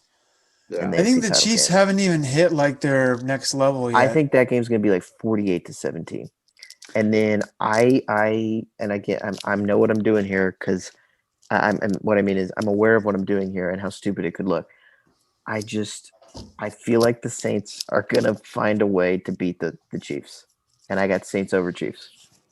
I honestly think if the Chiefs don't win this, well, they've won a lot of close games and they've underachieved at times this year, but I feel like if they don't win the Super Bowl this year, it'll be embarrassing. Like I agree, they're just on a different level. They're easily the odds on. They're easily the odds on favorite to win. I agree. I will. They should win. Y'all feel like Peyton is like holding Breeze back, like not. I don't. Like, I don't. feel like I don't. He's not really using him. He has. I mean, the dude had 11 broken. The 11 broken ribs. Doesn't like him Simmons, you're back into the psychology. Like him anymore. I just think he hates him as a person. I think it's like they're just tired of each other. It's a Brady Belichick thing. He's tired of him, and I think he's like the the son or daughter who has like the older parent and is just kind of like leading them around and like tired of like watching them and being with them because they're old and doddering. He's just going to lead him off a bridge, I'm not going to rule out that the relationship is fractured. This way, it's the dude, okay. Follow me. Oh yes, take that step out into nothing and fall into the icy river. Just put on this blindfold. I'm not going to rule that out. You can trust me. Yeah. This sounds like a fucking Lifetime movie now. I'm not going to rule out. I'm not going to rule out that that the relationship is deteriorated. I do think the fact that like the entire middle third of Bree's body has been broken will play some role. And in you think him about being him limited. going into Lambeau, like in the cold with that brittle ass body, and Yeah. like he can't even throw No, 15 down. He Yeah. can't throw very well down the field when it's in the dome, and then he has to go into Lambeau. it He- would Like, it would if have he's to be historically, he's been awful outdoors Listen, too. I want you to be right. I would love for them to have no chance in Lambeau.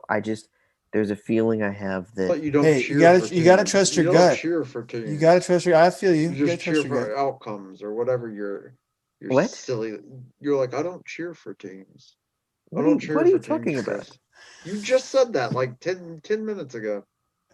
What are you talking? What? When I was like, you want to cheer for Tom Brady and the Bucks to beat. No, but what I told you was I don't care about that. I'm trying to pick the games. And I would cheer for Tom Brady to lose to fucking Washington this week, just so we're clear. But I was picking the games. Like you're asking me I to really to hope inject my Washington own beats Tampa preference. Bay. God, I if Chase really hope that Young happens. just fucking plants Brady into the Dude, turf, I'm telling you, it's man. not gonna happen. it He's ca- too slick for it. I'm telling Then you. they Let's see what the they weather's gonna take be like. I'm curious. they take Brady's corpse to the White House just as Trump is like at the end of his term, and I can't tell you. Trump You know, has to sit there Jesus with Christ. rumors are with going Brady's. that Tom Brady is ecstatic that Trump lost. Great. This is more of your radio show here. No, Okay. I Anyway, don't know about that. I think he's So pretty we've I got- just want it to sad. be on the record. Tom Okay. Brady loathes. It was rumored that Okay. he was So crying when he do lost. not give me So the we've got- It's supposed bullshit to be about like how Brady we've and got Donald Trump are Saints friends over- because they're not friends. Saints over Chiefs, Chiefs over Packers, and then Kemp, your Saints over who? Chiefs. No, I am. No, Chiefs over Saints. I am. I'm gonna go ahead. I'm Can't believe concerned you put the about Titans at Brady, the or I'm bottom. concerned about Rodgers though, because in the playoffs the last few years he's looked a little shaky, but No, I don't. he I seems don't like he's trust been on a anybody mission that. this year. So I'm going to put my money behind Rodgers. I think He has. I don't know that there's any team against the this Niners year. last year he looked. You weird. know what? Well, but I was I'm going to say go off. I don't think. Yes, Kemp. Go. I was just gonna say no. I wasn't exasperated. I was just waiting for your dumbass prediction where you've decided that you're picking Tampa in the Super Bowl or Tennessee. What do you do? Come on, say it. No, I was gonna say. I was gonna You know say. you want to do it. I'm gonna go a little bit off the grid here. I'm gonna. Go ahead. It's gonna pick Tampa, but I think I think now I'm going to pick Seattle. I think Seattle with Russell Wilson. See, You just can't that to me is bet not a against crazy that. Russell Well, could snap out of it. He could snap out of it. You I mean, kind of can bet against it when their defense can't stop anyone. But their defense has gotten better. Their defense has defense- actually it's gotten gotten really good better. this second Their half. pass defense has been still not great, but yeah, they're right. They've gotten better. They have gotten better. It's true. Russ has been real Although shaky. Jamal also Adams, plays I think shitty Jamal Adams teams. got hurt. Maybe The end I of the wanna say year Jamal schedule Adams for got the hurt. Seahawks was pretty Was forgiving. bad. No, you're right. Do you So, do you but- think Russ is going to win two road games? You think he's going to win in New Orleans and in Green Bay? I think he's definitely got a shot to win in New Orleans. But then it would be in Green Bay, or you're Oh, saying that it would be Tampa? such a matchup. He always Green gives them a Bay- chance to Green win. Bay does not want to fit. That is not a team that they want. I gotta face. say, For, some of these for the teams, like record, for the record, Green Bay did face them last year and they won. I do think it's kind of a wide open field in the NFC. Honestly, I could see the Is that- Saints, Yeah. Seahawks, in the playoffs. Tampa Yes. Bay, or Green Bay getting to the Super Bowl. I would not be surprised. What hardens me a little bit is that Simmons, you're right. I mean, Rodgers, he struggled last year in that NFC title game. Part I would say is because the Niners' defense is really good. It was really And good. I don't know that They had there's his number. I don't know that there's a defensive unit that would scare any particular quarterback in the NFC as much as that Niners defense last year did. And remember, Totally fair. Even the Rams have been if shaky it's at the times. fourth quarter, if it's the fourth quarter, and the Green Bay Packers are Lord. losing, that means the game is over. The Mhm. game is over. especially in the playoffs, because you got winning teams in the playoffs. I love how this stat doesn't Aaron take into Rodgers account all the cannot beat times that winning you're. teams, and he still hasn't. I love how this stat doesn't take into account that all the times you're up 31-10 in the fourth quarter. Well, you didn't come back. You can't come back if you're up 3 touchdowns.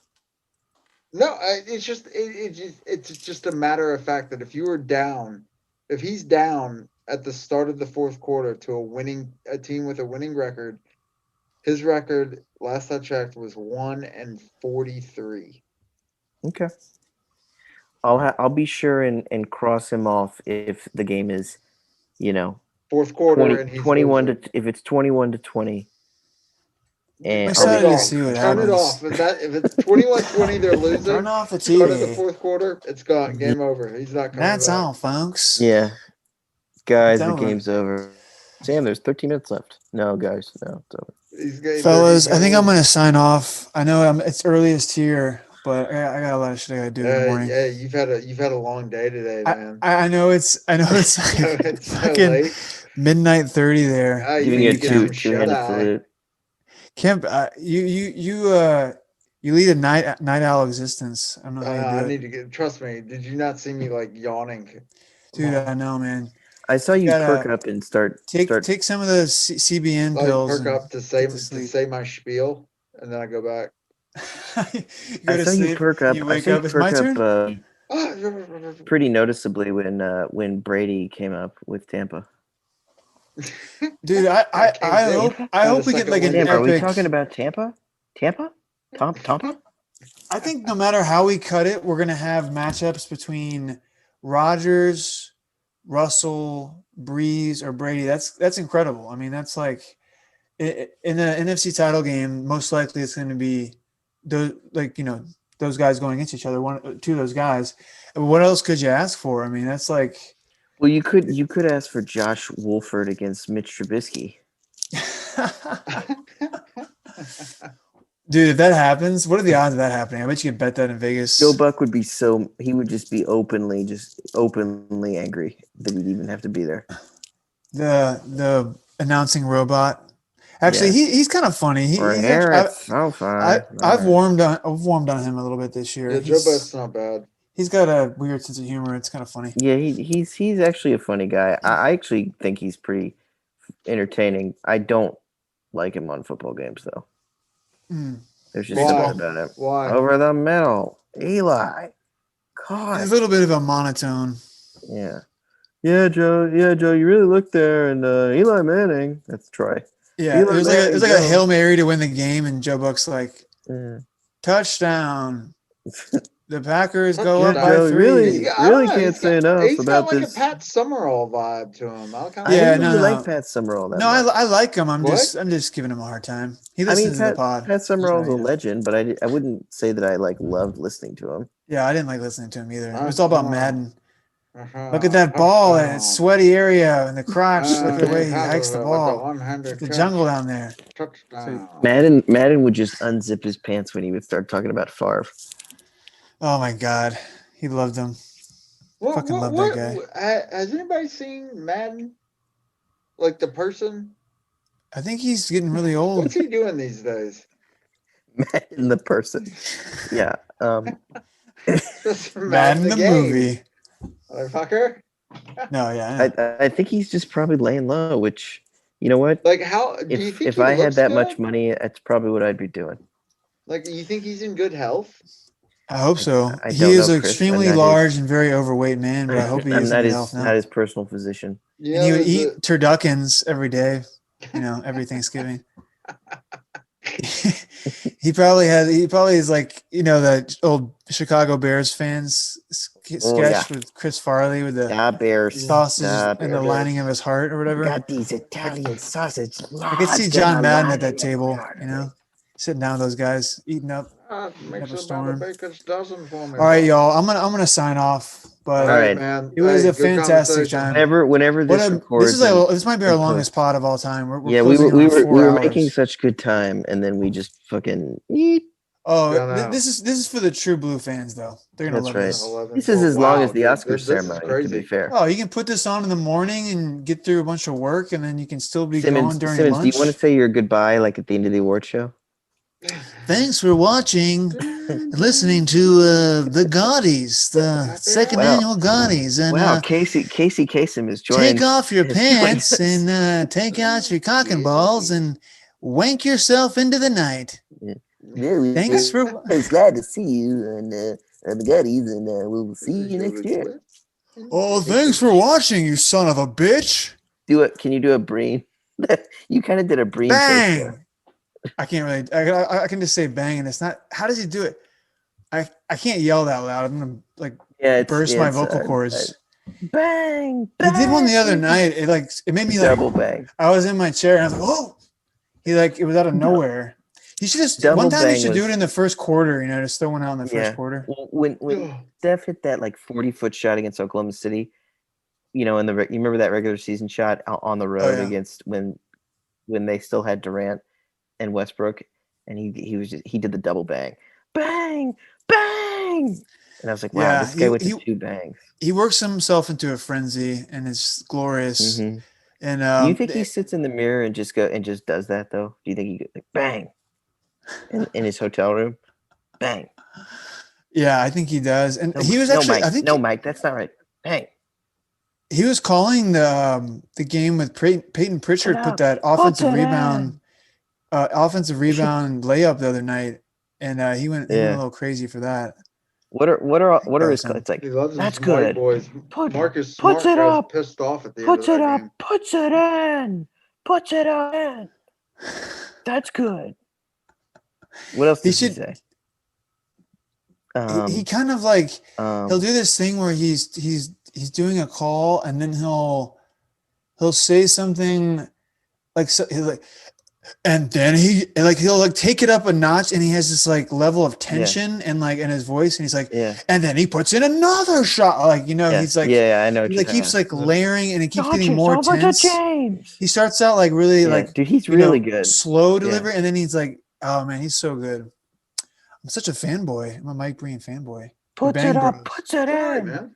I'm just gonna look in the mirror and say that. You want to call this the Bang Bros? Because you love Mike Breen and he says bang a lot? I think that's a great idea. Let's end it on that. That's our spin-off NBA podcast. Bang Bros. It's a podcast all about Mike Breen saying bang. It's a Breen centric pod. Jeff Van Gundy's I don't like my boys. I don't like my soup. I'm gonna call it a night here. Hot. Get some sleep, Kemp. Yeah. Good talking to you guys. Yeah, absolutely. Have a good one. Get some rest, Kemp. You look tired. All right, boys. All right. Sam, send me the recording whenever it's probably going to get done processing 2 days from now. Yeah, exactly. February 14th, it'll be done. Valentine's Day. All right, Gaudies are a wrap. Yes, motherfucker, it's time for the Gaudies. You little bitch. That's right, you son of a bitch. Listen to the Gaudy Stats Podcast. The Gaudies are an end of the year award show on the Gaudy Stats Pod. Yeah, listen to it right now, you son of a bitch. Fuck you. Gaudy Stats, it's the Gaudies.